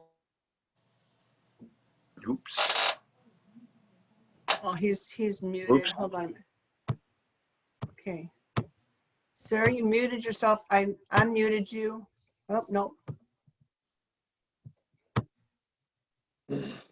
Okay, go ahead. I'll start your time over again. Go ahead, please. Good evening, Madam Council, Police Chief, Mayor, Council. This is Abraham DeBaja, 2084 Kinmore, off of Ford Road and Gully. I just had a couple comments real quick. First thing, I know that last month's meeting about the car wash and apartment complex going across the street from my house was delayed. I would like to have you guys consider maybe increasing the amount of Zoom participants. I know that currently the city has a 100-person limit. I know last week we had you guys have the 500 limit? We got the higher limit when we set it up. I remember the clerk doing that. Okay, so we have, because I knew there was about 50 to 100 people last time that could not attend the Zoom meeting. But if that might be for the planning commission. That's not for city council. They're on a different Zoom account. They're on a different Zoom account. Okay, okay. So maybe we can, I'll talk to the planning commission separately. Maybe we can increase the participants. And then obviously, my hat's off to the chief of police for doing such a good job here in the city of Dearborn Heights. But we are getting quite a bit of car accidents and speeding on Ford Road and Gully. Every single day or two, there's a car accident here because of the Tim Hortons. And obviously, this car wash and apartment complex isn't going to help matters much either. Let's go ahead and just want to make sure that everyone's aware that we're highly concerned here for the safety of our neighborhood, especially with these developments that are coming up. And we hope the council and the planning commission do what's right for the residents and sort of, help and take into consideration our wishes for our neighborhood as well. Thank you. Next, we have Sam. Can we unmute Sam? And I did allow him to have extra time today. He asked permission. Can we find him? I got him. Okay, go ahead. Hello. You have 5 minutes. Go ahead, please. Yes. Good evening, Council. Good evening, Mayor. Again, I'm coming back about item 9B and the FEMA grant. As far as item 9B goes, I had few questions last time to Attorney Schenk, and unfortunately I was being cut off before I finished. My personal feeling toward this is that somebody was trying to power grab, and we are totally against that. And I would like you to explain to me what are your intentions from putting that resolution out there, Madam Chair. Spelled out in the actual resolution that was to help produce records. The intent is not what you're trying to imply. It was laying the foundation to move forward and get what council had requested and what the court had granted us. And that is being taken out of context. Okay. And what are you trying to get? I just explained it. It failed. Okay. So, are you an attorney? Not going to take any bashing or slanderous remarks. If you're Madam not Chair, going to go ahead and Madam speak, Chair, I'm not going to Madam allow Chair. this line of questioning anymore. Madam Chair, I'm a resident as well, and it's quite a bit funny that you do allow whatever you like. My question is directed to you, and it's up to you if you want to answer it clearly or not. Are you an attorney? No, you're not. Are you a judge? No, you're not. Okay, I'm going to move on to the next person. If this is going to be, Madam Chair, Madam Chair, you are violating. you are violating the meeting, Madam Chair, and I will hold you No, accountable you're for that. violating Yes. our rules of No, order. no, Can you no. Mute him. I'm sick and tired. I'm sick and tired of all. Please mute him. Thank you. I'm really sorry. I wanted to let you speak, but I can't take that line of questioning. It's not anything productive. You can't. The resolution speaks for itself. Okay, next we have Councilman Muscat. Go ahead, please.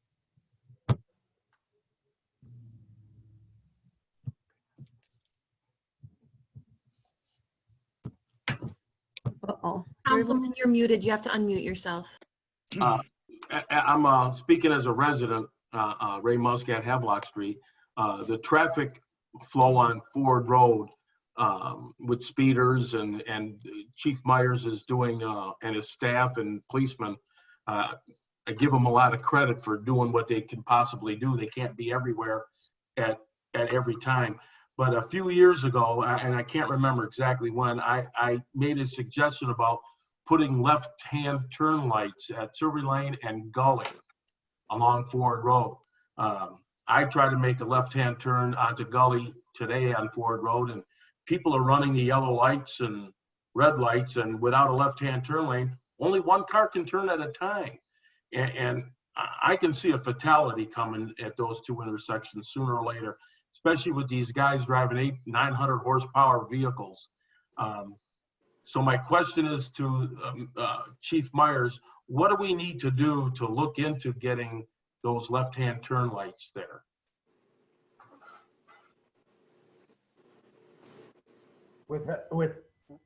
I'm not the traffic engineer, but I'm going to give you my limited knowledge. That's a county road.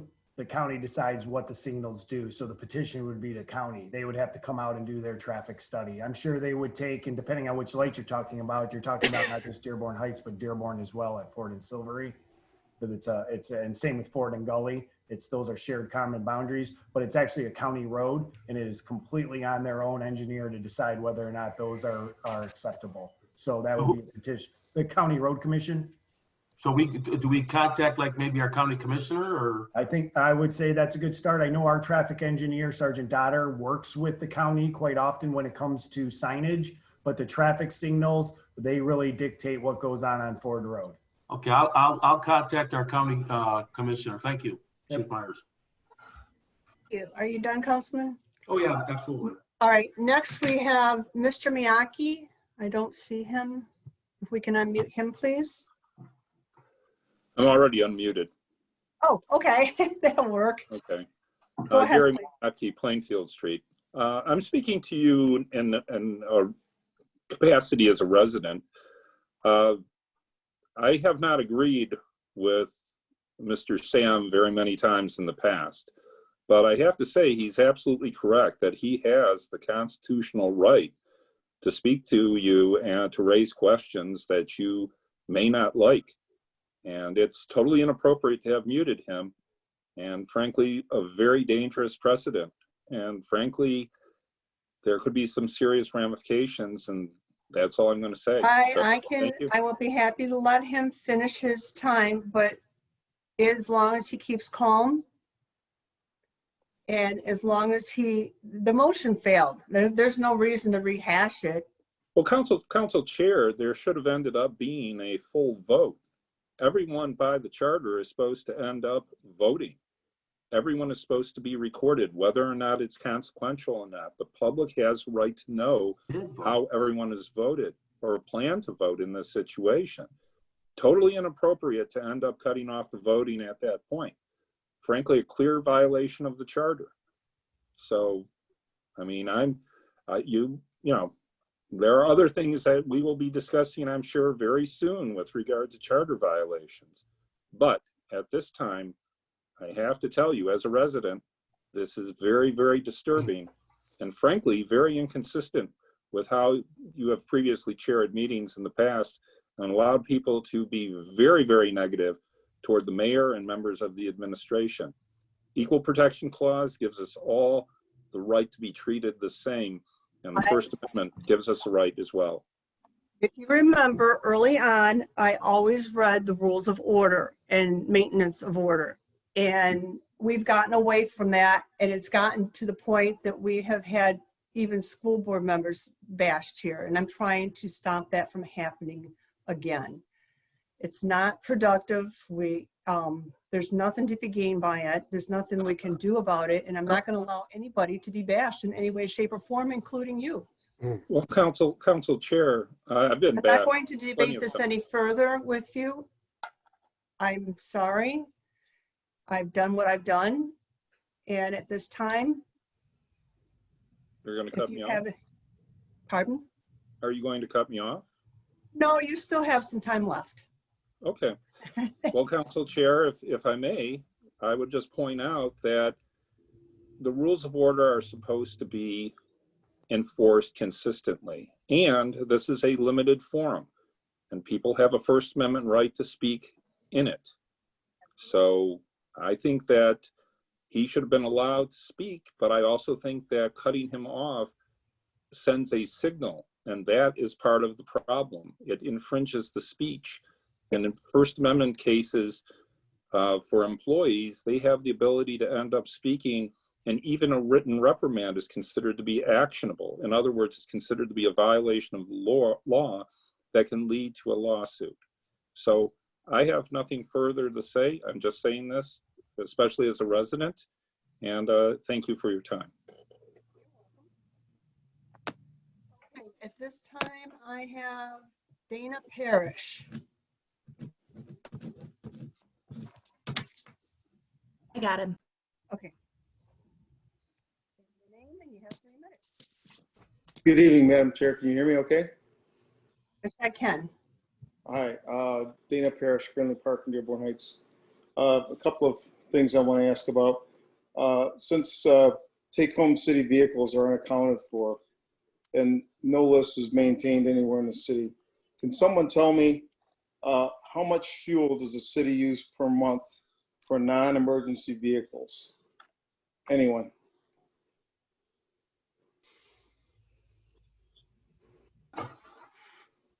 Directing that question to. Anyone who can answer it, anyone in the city. And if it can't be answered now, can someone answer it in the future? I know that's a pretty big question to ask, but. Council Chair. Councilman Muscat, go ahead, please. Mr. Parrish, in the past, I think I said it 2 or 3 times that people, you know, those who take cars home and drive them on a daily basis should be keeping a log of their mileage driven, their personal mileage driven, and their fuel. I have yet to see a report on any of those vehicles. Now, I have never formally asked for it, but I don't think council people, and I'll say it like I said it before, council should not have to ask for that. That's something that should be given to us automatically. And I said before, if a resolution's got to be written, I will write one. I'm hoping that they just give it freely, but it's coming down to the fact that it's going to be by resolution, and we'll see everything. And this is where people got a little shaken up the last time, and few words were exchanged by someone who was unmuted. And I really don't care about that person. That person obviously has something to hide by showing what mileage they drive. So that's my take on all of this. Never seen a gas bill. Never seen we see some repair bills, but we don't see everything. Mileage driven, even if you go to the grocery store, it's allowable, but you gotta report it. And I haven't never seen any reports. Madam Chair, I kind of figured that I probably wouldn't have gotten an answer to that question. Okay. Chrissy has her hand raised, so I think she's trying to respond. Okay. Can we find Mrs. Laszlo and unmute her? Mr. Pierce, there is information, and council, you do have that in the budget. There's fuel and the fuel expended and the fuel that was expended in each year per department. Saying non-emergency, I'm thinking you're meaning non-police and fire. That's correct, yes. Fire also uses DPW pumps, and then it's done through the comptroller's office where it's budgeted to.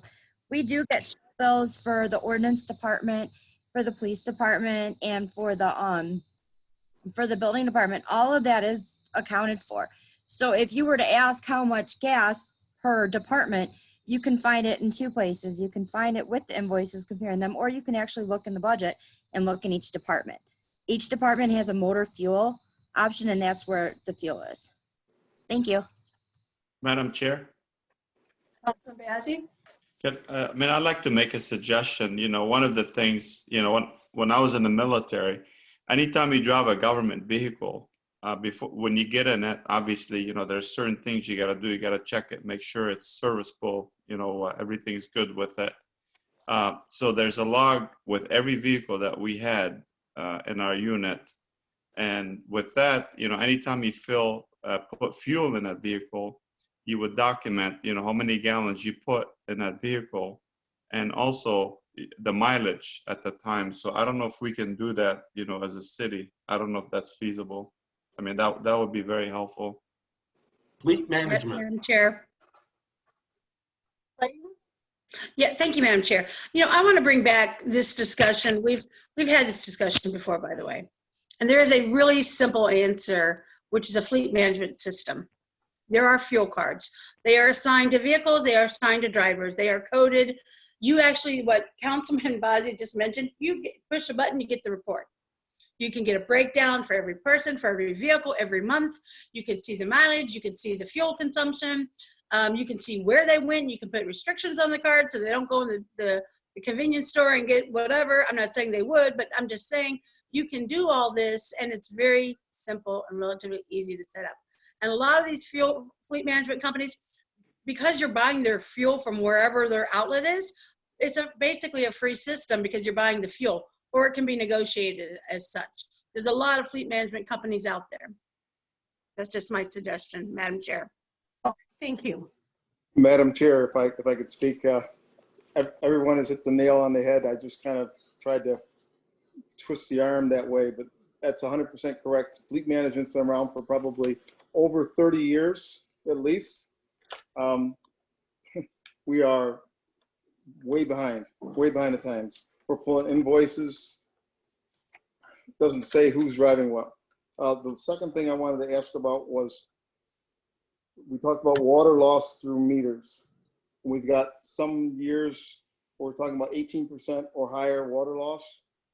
What percent of water loss will be recovered through meters? Do we know, or are we guessing?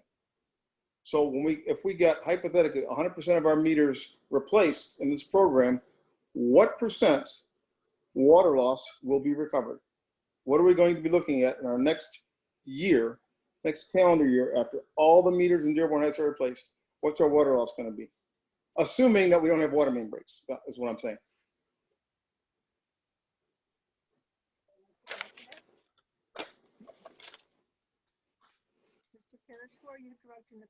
Maybe Martin or somebody from Plant Moran can tell us that.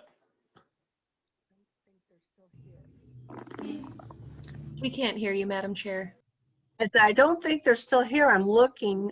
Does anybody see Martin here still? I don't see him. Madam Chair?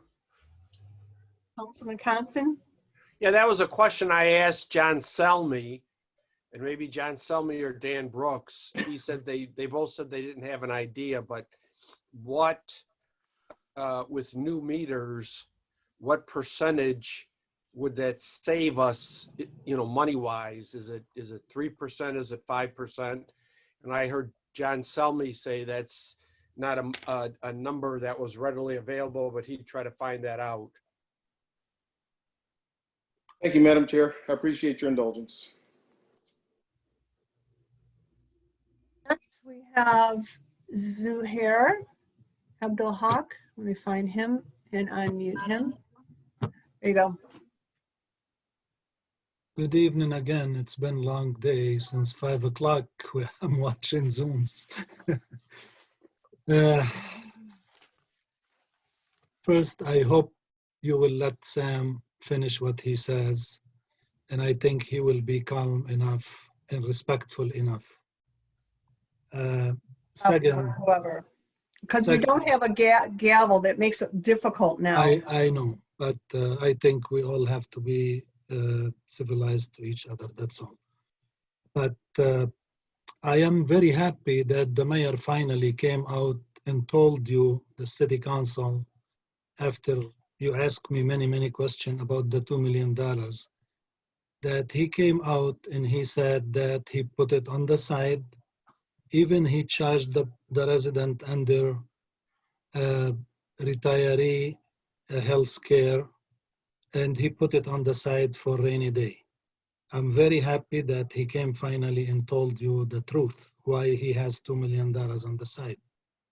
My question to him, why in 2006, 7, 8, 9, 10, and 11, he did not report the PEG anywhere in his budget, and in 2011, he put the PEG money with transportation, sanitation, levy reserves.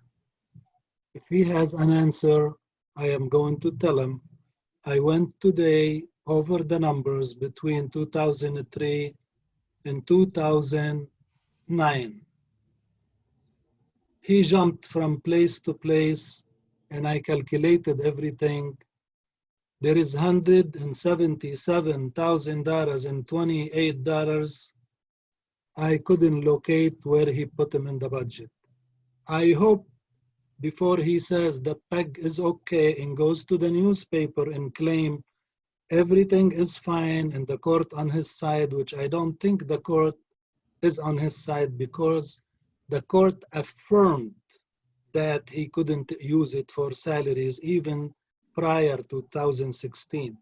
I hope he has next time an answer for me and for you and for the public that he did not misplace $177,028. And I thank you for everything you're doing for our city. Next, we have Bilal, B-I-L-A-L. Can we unmute him?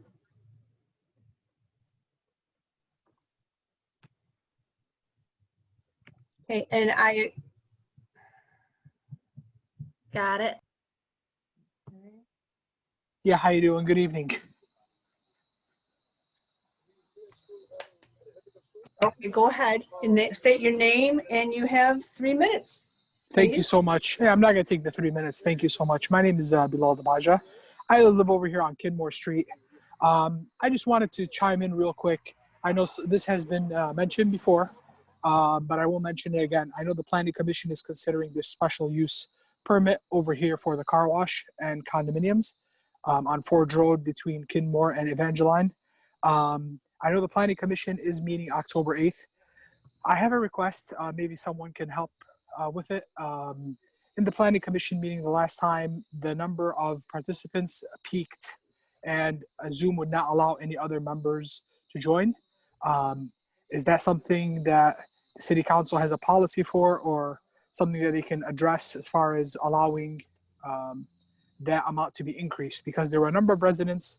Obviously, this is a big project that's going to have a lot of concern. There's a lot of concerned residents about its impact here, especially in the city on Ford Road, especially given, the Starbucks that went up, especially given the Tim Hortons down the street. There's been a lot of traffic, a lot of accidents. There's been a lot of problems here on Ford Road. So ultimately, I do want clarification from the city council member, anyone that can answer this question about expanding that Zoom meeting so we can have more of the residents heard. Yeah, I don't know if you were in the meeting earlier when we addressed it. City Council has a separate Zoom account from the Planning Commission. I don't know what the limit is in the Planning Commissions, and you would have to address that with them. We can allow a larger amount in ours. And we Okay, who would I speak to exactly, and who would make that final decision? Is it someone in the Planning Commission? Is it someone in the mayor's office? Someone on City Council? Because from what I understand, there were some this concern was relayed to members in the Planning Commission, but nothing was done. So obviously for this October 8th meeting, we do expect and we hope that more citizens are allowed to enter the meeting to voice their concerns. Okay, I have Mrs. Laszlo has her hand up, so I think she's trying to answer this. Go ahead, please. Yes, Director McIntyre came down today and asked about possibly having a Zoom webinar. But when Council Chair stated earlier that the City Clerk office does have a higher amount, they do have a higher amount, and it was discussed with former City Clerk Walter Brushevitz that if there was a need for more than 100 people, that we would use that account for the Planning Commission. So I'm sure Clerk Stenia and Mr. McIntyre and Mr. Domsky will all work together and have that 500 limit for the next Planning Commission. Please, and one thing I would say, I'm a tech person, so I do work with Zoom. I know the number can be increased to 500 without using webinar. You can actually use the Zoom. There's an add-on that costs $50 per month, makes it 500. And I do believe, based on the last meeting and the amount of citizens that tried to get into that meeting, that it is definitely necessary to increase that to 500 members. So yes, and that we do have 2 city accounts. Why it wasn't put for the Planning Commission is because most of the time the attendance isn't there. So I understand. Hopefully for this meeting it is. It most definitely will. Thank you. Thank you so much. I appreciate it, and have a good evening. Thank you. Okay. Next we have MJ, M like Michael, J like Joseph. State your name and you have 3 minutes, please.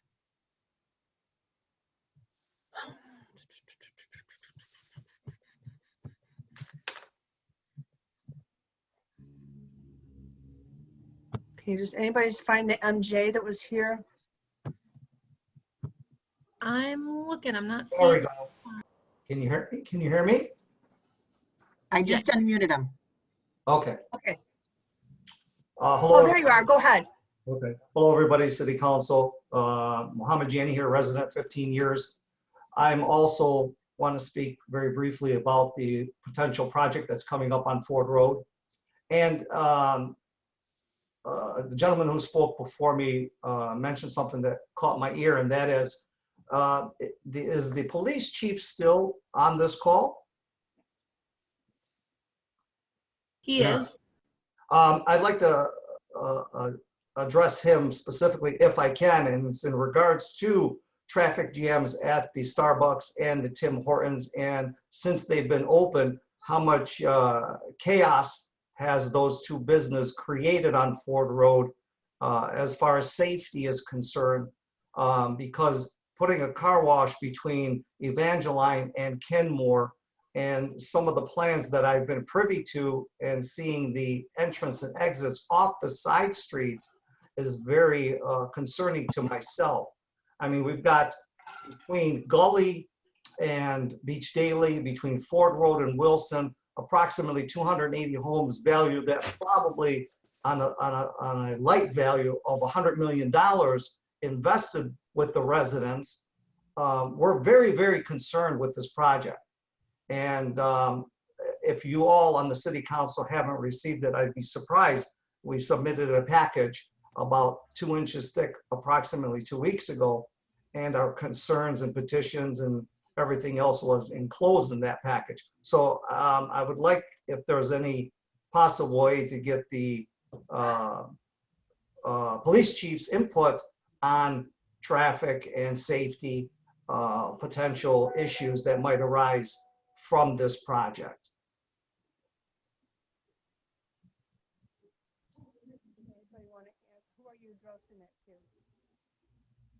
All right, well, I'm good with data, but I'm not that good to pull it up that quick. So if you want to email chief@dearbornheights.ci.dearbornheights.mi.us, our traffic sergeant can pull data, crash data for every one of those intersections for the last year, 24 months, 36 months. The data is going to tell you what type of crashes we've had there. I'm not going to comment on whether it's chaos or not chaos. That's not really my thing. I'm a data guy. We can pull up data for every intersection along Ford Road that's within our jurisdiction. And if you want to email me, I'll forward it on to our traffic guy and he can get you that data. I will do that. Thank you for your time. Forward, I have two people that are continuously raising their hands several times. Please note you are on the list. It's not necessary to keep raising it. Once I lower your hand, you are on the list and we have several people here. So please, at this time, I'd like to move on to Nagy. Please state your name and address, and you have a limit of 3 minutes. And can anybody find him or her?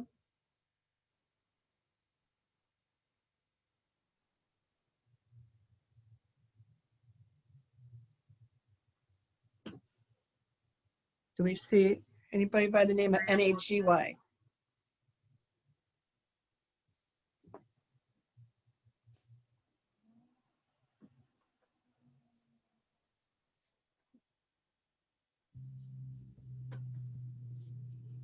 I don't think I see them. No, I searched participants and I didn't see a Nagy. There was one earlier. Might have left then. All right. I will move on to next would be Edward Jackson, please. I do not see him. I got him. I can unmute him. Good evening. Everybody hear me okay? Yes. Yes. How's everybody doing tonight? I'm calling about an issue we've been trying to get squared away for the last couple of months over here on Kingsbury. I brought it up numerous times. We was trying to get an update again. Like I said, it was a petition submitted to the city council, passed by a 5-2 vote. Last council meeting, the mayor told me he was going to get with the Parks and Rec department. The director saw me, and he didn't want to have an aesthetically blah-looking barricade up there. Okay, since then, nothing has happened whatsoever. Since I've been on this meeting, there's been at least 6 people speeding down the street. Probably a good 8 or 9 of them running the stop sign. I'm at the point now, we're talking to my neighbors. We don't have a real concern about this aesthetically thing. I'm glad to have a plan for the park and to make it nice and all that, but this has got to be addressed soon. I mean, this is getting out of hand. It's been over 6 weeks since we brought this to the city council's attention. Again, with a 5-2 vote to back it up. Nothing's going on. We would like an answer as to when that's going back up.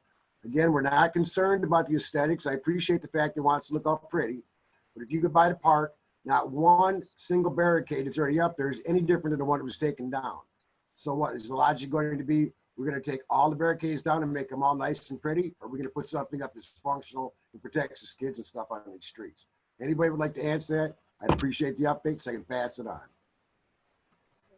Mayor, would you like to answer it, weigh in on that? We're working on something, if I remember correctly. There you go. Yeah, I met with John Selmy last week, and we have a contractor that's going to put in a barricade similar to what was there when the police department was located over there. John would have to give you the details because he's working directly with the contractor, but I looked at the schematics and I thought they looked really nice. All right, so is this something that's going to be addressed like soon where I can tell my neighbors what's going on, or are we on a wait and see situation? No, I authorized them to tell the contractor to build it, so or not build it, but install it. So, but John would probably have gotten an estimate as to when it will be put in. I have not directly talked to the contractor. All right, I appreciate the update, Mayor. Thank you. Next, we have Vince. Vince, state your name and you have 3 minutes. Go ahead, please. Where is he? Oh, before we go on to Vince, I see Michael Blackburn, who's got his hand up. He might have had something to say in regards to the barrier. No, I'm not finding him. He disappeared. I got it. Okay. Mr. Blackburn, did you have any comment in regards to the Kingsbury barrier?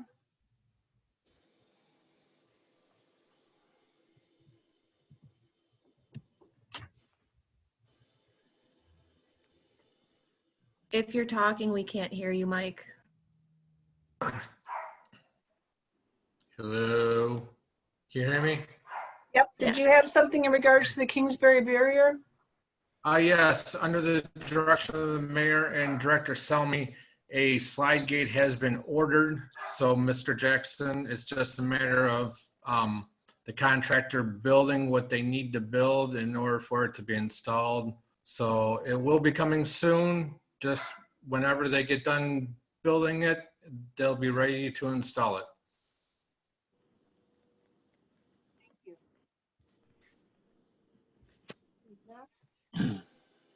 Vince?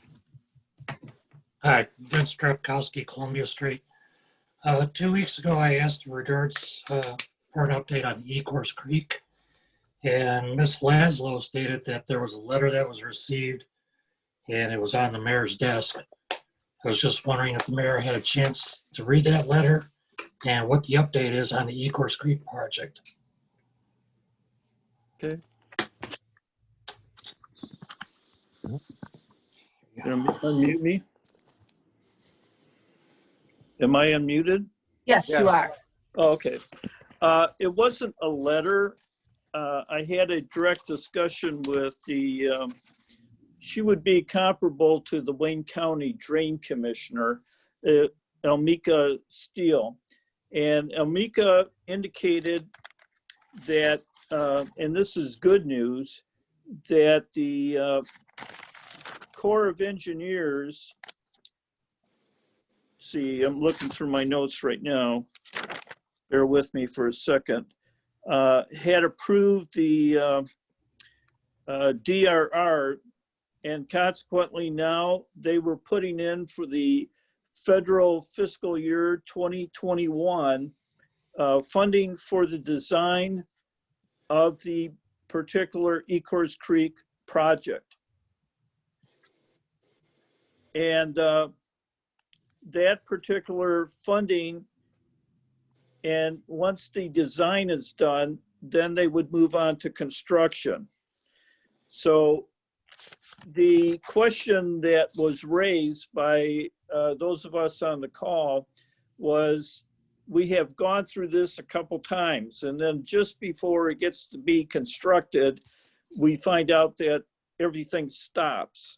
Well, she had indicated that the, and the Corps of Engineers had said this at the town hall meeting earlier this year that was held at Annapolis High School Auditorium. Right. The fact is that the cost to benefit ratio is so high that it exceeds all the requirements for funding as a project. So they believe very strongly that there's not going to be a particular problem. The other thing that came up that has been a concern to me through the years, and it looks like Wayne County may actually address it. And that's the fact that when you go through the 17 miles, and I'm more particular about what takes place within the boundaries of Inkster to Southfield Freeway, but that the creek needs a lot of maintenance. There are trees. In fact, there's a gentleman who had a tree fall on his property that I've just become aware of, and we're trying to deal with that particular matter. But all along the creek, there's sediment buildup. There's, and those of you that participate in the Ecorse Creek cleanup know exactly that there's maintenance that should have been done for years and years and years. Consequently, the county has indicated that they would be willing to do a maintenance program. And they were looking at like doing it over 5 or 6 years. I strongly objected to that and indicated that that maintenance is well overdue and it ought to be done as quickly as possible. So the county is going to take a look at a maintenance program and come back to the cities that would be affected by such a maintenance program. So it was good news, and I hope in the near future to be able to tell you what will happen with the maintenance program. But as far as the retention basin that is proposed for the old incinerator site, that looks like a goal on a federal level. Good, thank you. You're saying a retention basin. Is that going to be pumped out? Because a basin, when you drive by a farm field and you see those great big water basins, that's basically for watering the farm fields. And do people really want to look at that, or is that going to be pumped out once the system goes down enough to where it can be drained, so you don't get mosquitoes, rats, and all the other things that we have been getting rid of in that area? No, that basin is intended to be an underground basin that would not be, it wouldn't be something like an open cut basin. In fact, as we get through the construction, we need to talk as a community as to what we would like to see above ground of the basin. Early in the discussions that I had with the Spicer group and with the Army Corps of Engineers, we had talked about, because you can't put a huge permanent structure on there, but it could be used for soccer fields, it could be used for other recreational purposes. And I kind of envisioned maybe like a soccer field that would be available, multiple soccer fields for tournaments, because I think soccer is a bigger thing now than when I was growing up and baseball was the big thing. But putting some type of recreation. The other possibility would be, because on the frontage of Inkster, would be that if we were able to have like a soccer field dynamic, there's nothing to say that off of Inkster Road, we could utilize and sell part of the property to a commercial development who might want to put a soccer themed restaurant, maybe an athletic store and those kind of things, but they cannot be anywhere near on the basin property because the basin would not support that kind of weight. So that would be the hope. And then the other thing we were hoping is that with the furthering of the project with the Army Corps of Engineers, that we would get a deepening and widening of the creek, and then also a walk path, bicycle path along the creek. And that's been the intent, is to then turn something that now is a detriment to a lot of people in the community to a semi-recreational positive thing. And so that's kind of the intent. But no, it would not be breeding mosquitoes at all. It would be an underground retention basin. Okay, so that'd be similar to the basin that's located off of Inkster, just I believe north of Schoolcraft Road, where it's a combined sewer overflow. But in that area, they do have a nice park-like setting. And then also in that area, they were able to incorporate housing in the back. Could that be something considered also? Well, let me correct you on one thing. This is for stormwater, not a combined sewer. There will be no sanitary going in there. This is for the flow that would go into the Ecorse Creek as it comes out of Romulus and Westland and Inkster, and contain that water in storm events. And its biggest beneficiary will be those people who live west of Telegraph Road to Inkster.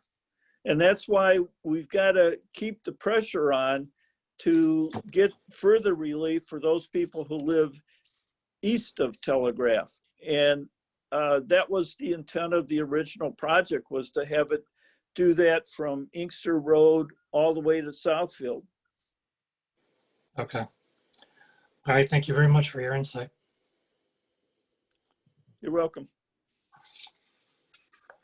I'm looking forward to this working too, so thank you very much. Next, we have Leslie Winless. Can you unmute her, please? Chair, we can't hear you. Next, we have Leslie Winless. We need to unmute her.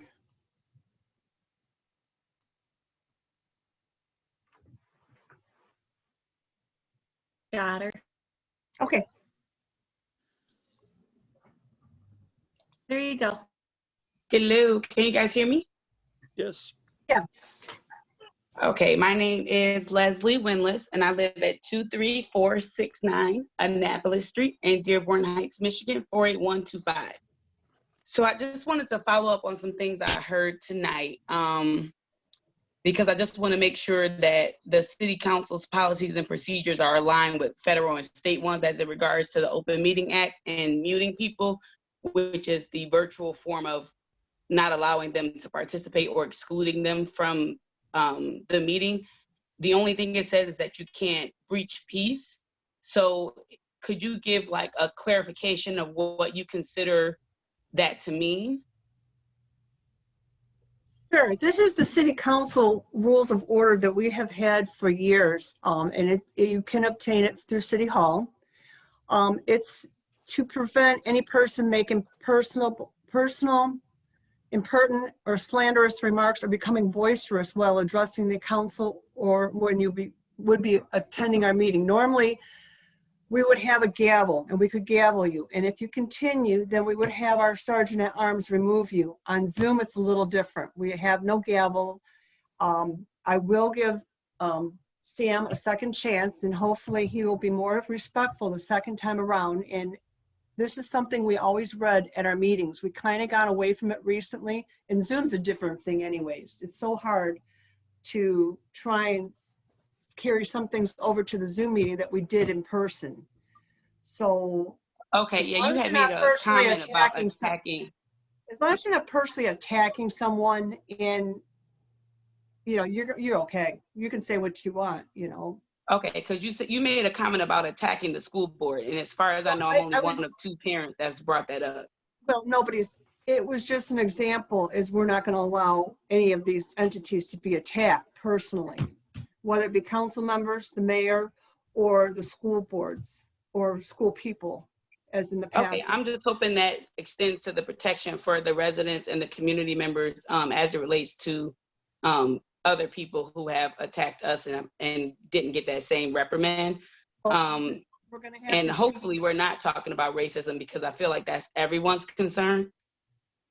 And the scapegoat answer is to say that we don't handle school board concerns, but the city council does handle the city and could bring solutions and resolutions for the city that could trickle down to everybody else within the city. So we don't want to use the fact that we don't have control over the school board as a scapegoat answer. And we also want to be aware and know that our privilege when we're in positions of power, it helps us to create the narrative. So a part of self-awareness is, you know, checking that privilege and being fully aware of other people's position and their shoes. And I think I said it last month, with people not necessarily knowing the proper chains of command and where to go, and learning and navigating the ropes as we try to bring these issues to light. So basically, you know, be mindful of that, and just be mindful of the mute button, because as a taxpayer, we're the ones who's going to have to pay the legal fees when people try to sue over their rights being violated based on the Open Meetings Act. And that was all I had. Have a good day. Okay, next I had Christina Laszlo, but I don't know. Is she still? I'm gonna unmute her. Yes, Council Chair, I just had Christina Laszlo, Charlesworth Street. I had 2 questions, and they don't really need to be answered, but like right away, but just food for thought.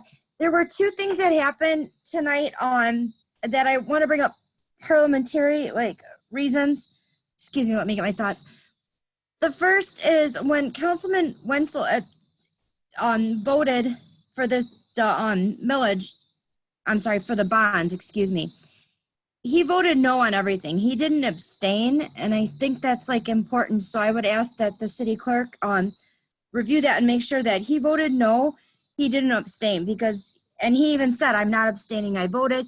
It's important, because if he abstained, he would have to have a reason to abstain.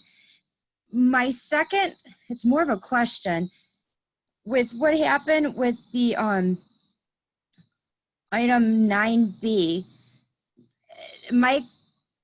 what I understood, but it's not clear, is that that motion failed. A veto override failed, correct? That's correct. And Okay. there was a roll call vote on both of those. No, and that's what I just wanted to know, because it was a little hard to hear everybody, and I think when people were saying it failed or it passed, it was a little unclear for the rest of our residents. That's all I had. Good night, everybody. Yeah, the veto passed. Well, the veto passed, correct. Yes. Yes. It was not over. Oh, yes. I think that's where it's confused or something. Thank you. Oh, you're welcome. Okay, next we do have Sam. Can we unmute him, please? Got him. Okay, go ahead, please. You guys able to hear me again? Yes. I have a question for Treasurer Abdul Haq, if you would like to answer, please.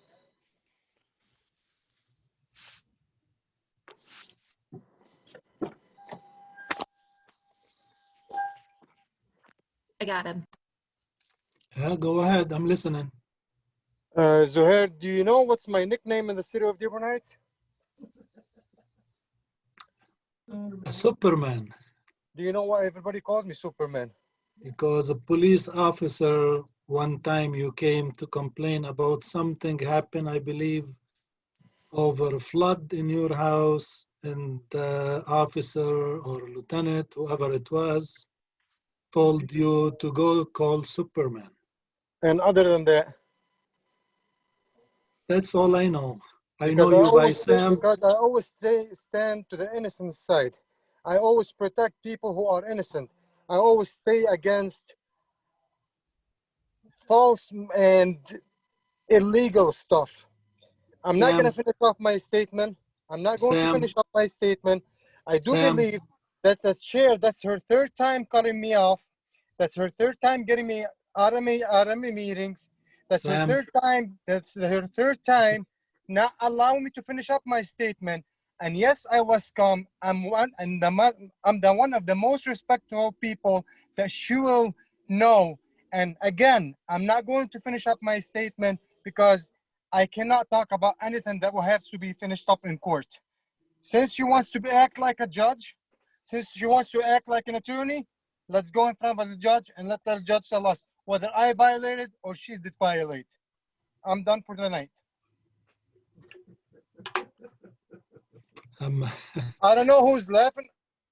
I'm sorry. I'm sorry we get into this point, my No, friend. I don't know who's laughing in the background, but I don't think it's too funny.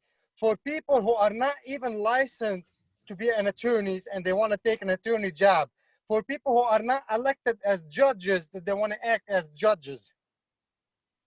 Okay, but it's quite a bit funny when people are taking her side. She'll give them all the time that they want. Last council meeting, she cut me off at 1 minute and 15 seconds, claiming I used all my 3 minutes. This meeting, I did request from her earlier today that I might need additional time because she did not like my statement. She decided to cut me off. I think I'm done, and we'll definitely see each other in court.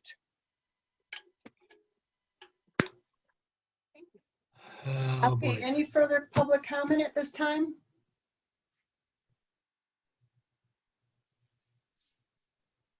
Okay, at this time, do I hear a motion to Move to adjourn? adjourn. Oh, Chair. Oh, wait, I got LaTanya Gator here. Hold on. And as far, Leslie, I'm really sorry, you're only allowed to speak once. Can we find LaTanya Gator? Got her. Okay, go ahead, state your name, and you have 3 minutes, please.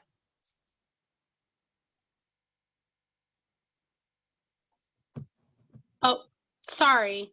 I wasn't muted yet. Can you guys hear me? Yes. Okay. Hi, everybody. My name is LaTanya Gator. I'm a resident of Dearborn Heights on Madison and Powers. I have 2 things that I wanted to say. First, as always, I wanted to be able to say thank you to Mayor Dan Paletko. I don't know if you're still on the call, but I appreciate your efforts in getting the Diversity Commission reactivated and up and going, and all of the appointments that you made, and the city council members for voting in and agreeing to add the 2 other members. I just wanted to, again, from my standpoint and my point of view, being that I'm a resident of the past 8 years, and with everything that's going on around the country, that diversity and equity and inclusion is important, not just for African Americans, but for every citizen in the city of Dearborn Heights. And being that I was appointed, I just wanted to clear up any speculation that I'm just trying to pave a way or get things going on for African Americans. No, I feel that there are a lot of citizens who are underrepresented in this community. And I think that's showing up in our city council meetings, that people feel like they don't have a voice, or they don't have a say-so, or they don't necessarily know the protocols and the procedures to have their matters concerned. And I really think that that is one of the highlights of what the commission can do. Again, give people solutions and a voice in matters that are important to them. And so again, I want to be an advocate for that. And thank you, Mayor Paletko, for hearing us out and hearing the citizens out to be able to get that commission going. My other point is related to traffic studies. Again, I live on Madison and Powers, and I'm at a corner house. And so I don't know if you guys know where the Rosie D's at, the pizzeria, but there's a lot of fast moving traffic. People blow through the stop signs, and there's a lot of kids who play at Madison Elementary at the park there, and they play basketball. And I don't know what it'll take for us to maybe get the bumpers or the traffic bumpers installed in our city like other surrounding cities have. But if there's anything I can do to be able to ask that study be done, or who I don't even know who I should talk to about this, but I'm starting to get really scared, and I've been talking to my neighbors. They're pretty scared too, that something is bound to happen at this corner if we don't ask people to slow down or enforce the law with slowing down traffic in this residential area. Thank you. Sarah. Okay, is there anybody else? I don't see any hand in our screen, our participation thing. So at this time, John Knappman would like to say something. his hand up in the system here.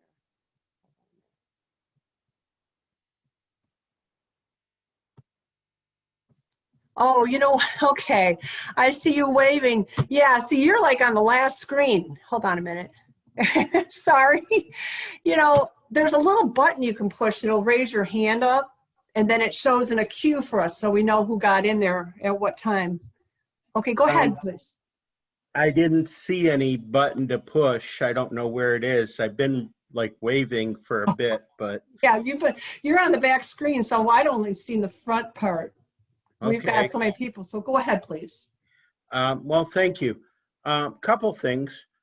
First of all, I did want to say that I see the police chief was on the meeting, and I've always meant to say, your police department, you're served very well. As a prosecutor before and as a attorney who practices criminal defense now, I've worked with your police department. They've done a very good job. They're very professional and they do a very good job in their cases. And Seacrest Wardell also has the attorneys who represent the city coming from Seacrest Wardell in your criminal docket have done a good job on those matters, as has Gary Mackey. However, you can't just give a contract to Seacrest Wardell to do corp counsel work and avoid the mayor and the administration and award a contract outright. You no more can do that than you can declare war on Redford Township. It's not in the charter. And it doesn't matter if it's 5 votes, 6 votes, or 7 votes. Also, I do agree, once you call the vote, you got to finish the vote. So really, you need to record how everybody stood on that one vote where you stopped it halfway through. All the votes should be recorded for that matter. 2 weeks ago, I asked for if the council would take action on Mr. Mayaki's nomination for his reappointment as corporation counsel. Not making a decision is not the same as making a decision. The council has never actually sent a rejection of that appointment back to the mayor. At the last meeting, the mayor said, take a vote, let me know. You didn't put that on the agenda this time. You didn't vote on that. I would urge you at your next meeting, put that on the agenda, and if it doesn't pass, then put a no vote on the agenda or make a motion and reject that appointment. This council speaks through its motions and through its directions on that, not by a lack of action. Finally, I just point out that I agree with your decision on the new process, reaffirming that you can't make personal attacks.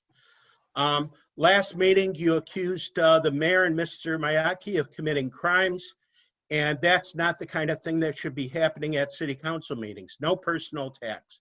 So whoever was doing that, you should have stopped them. Thank you. Anybody else? I'm not seeing anybody else. Move to adjourn. Second. All those in favor say aye. Aye. Meeting is adjourned. Have a good night, everyone. Good night. Good night.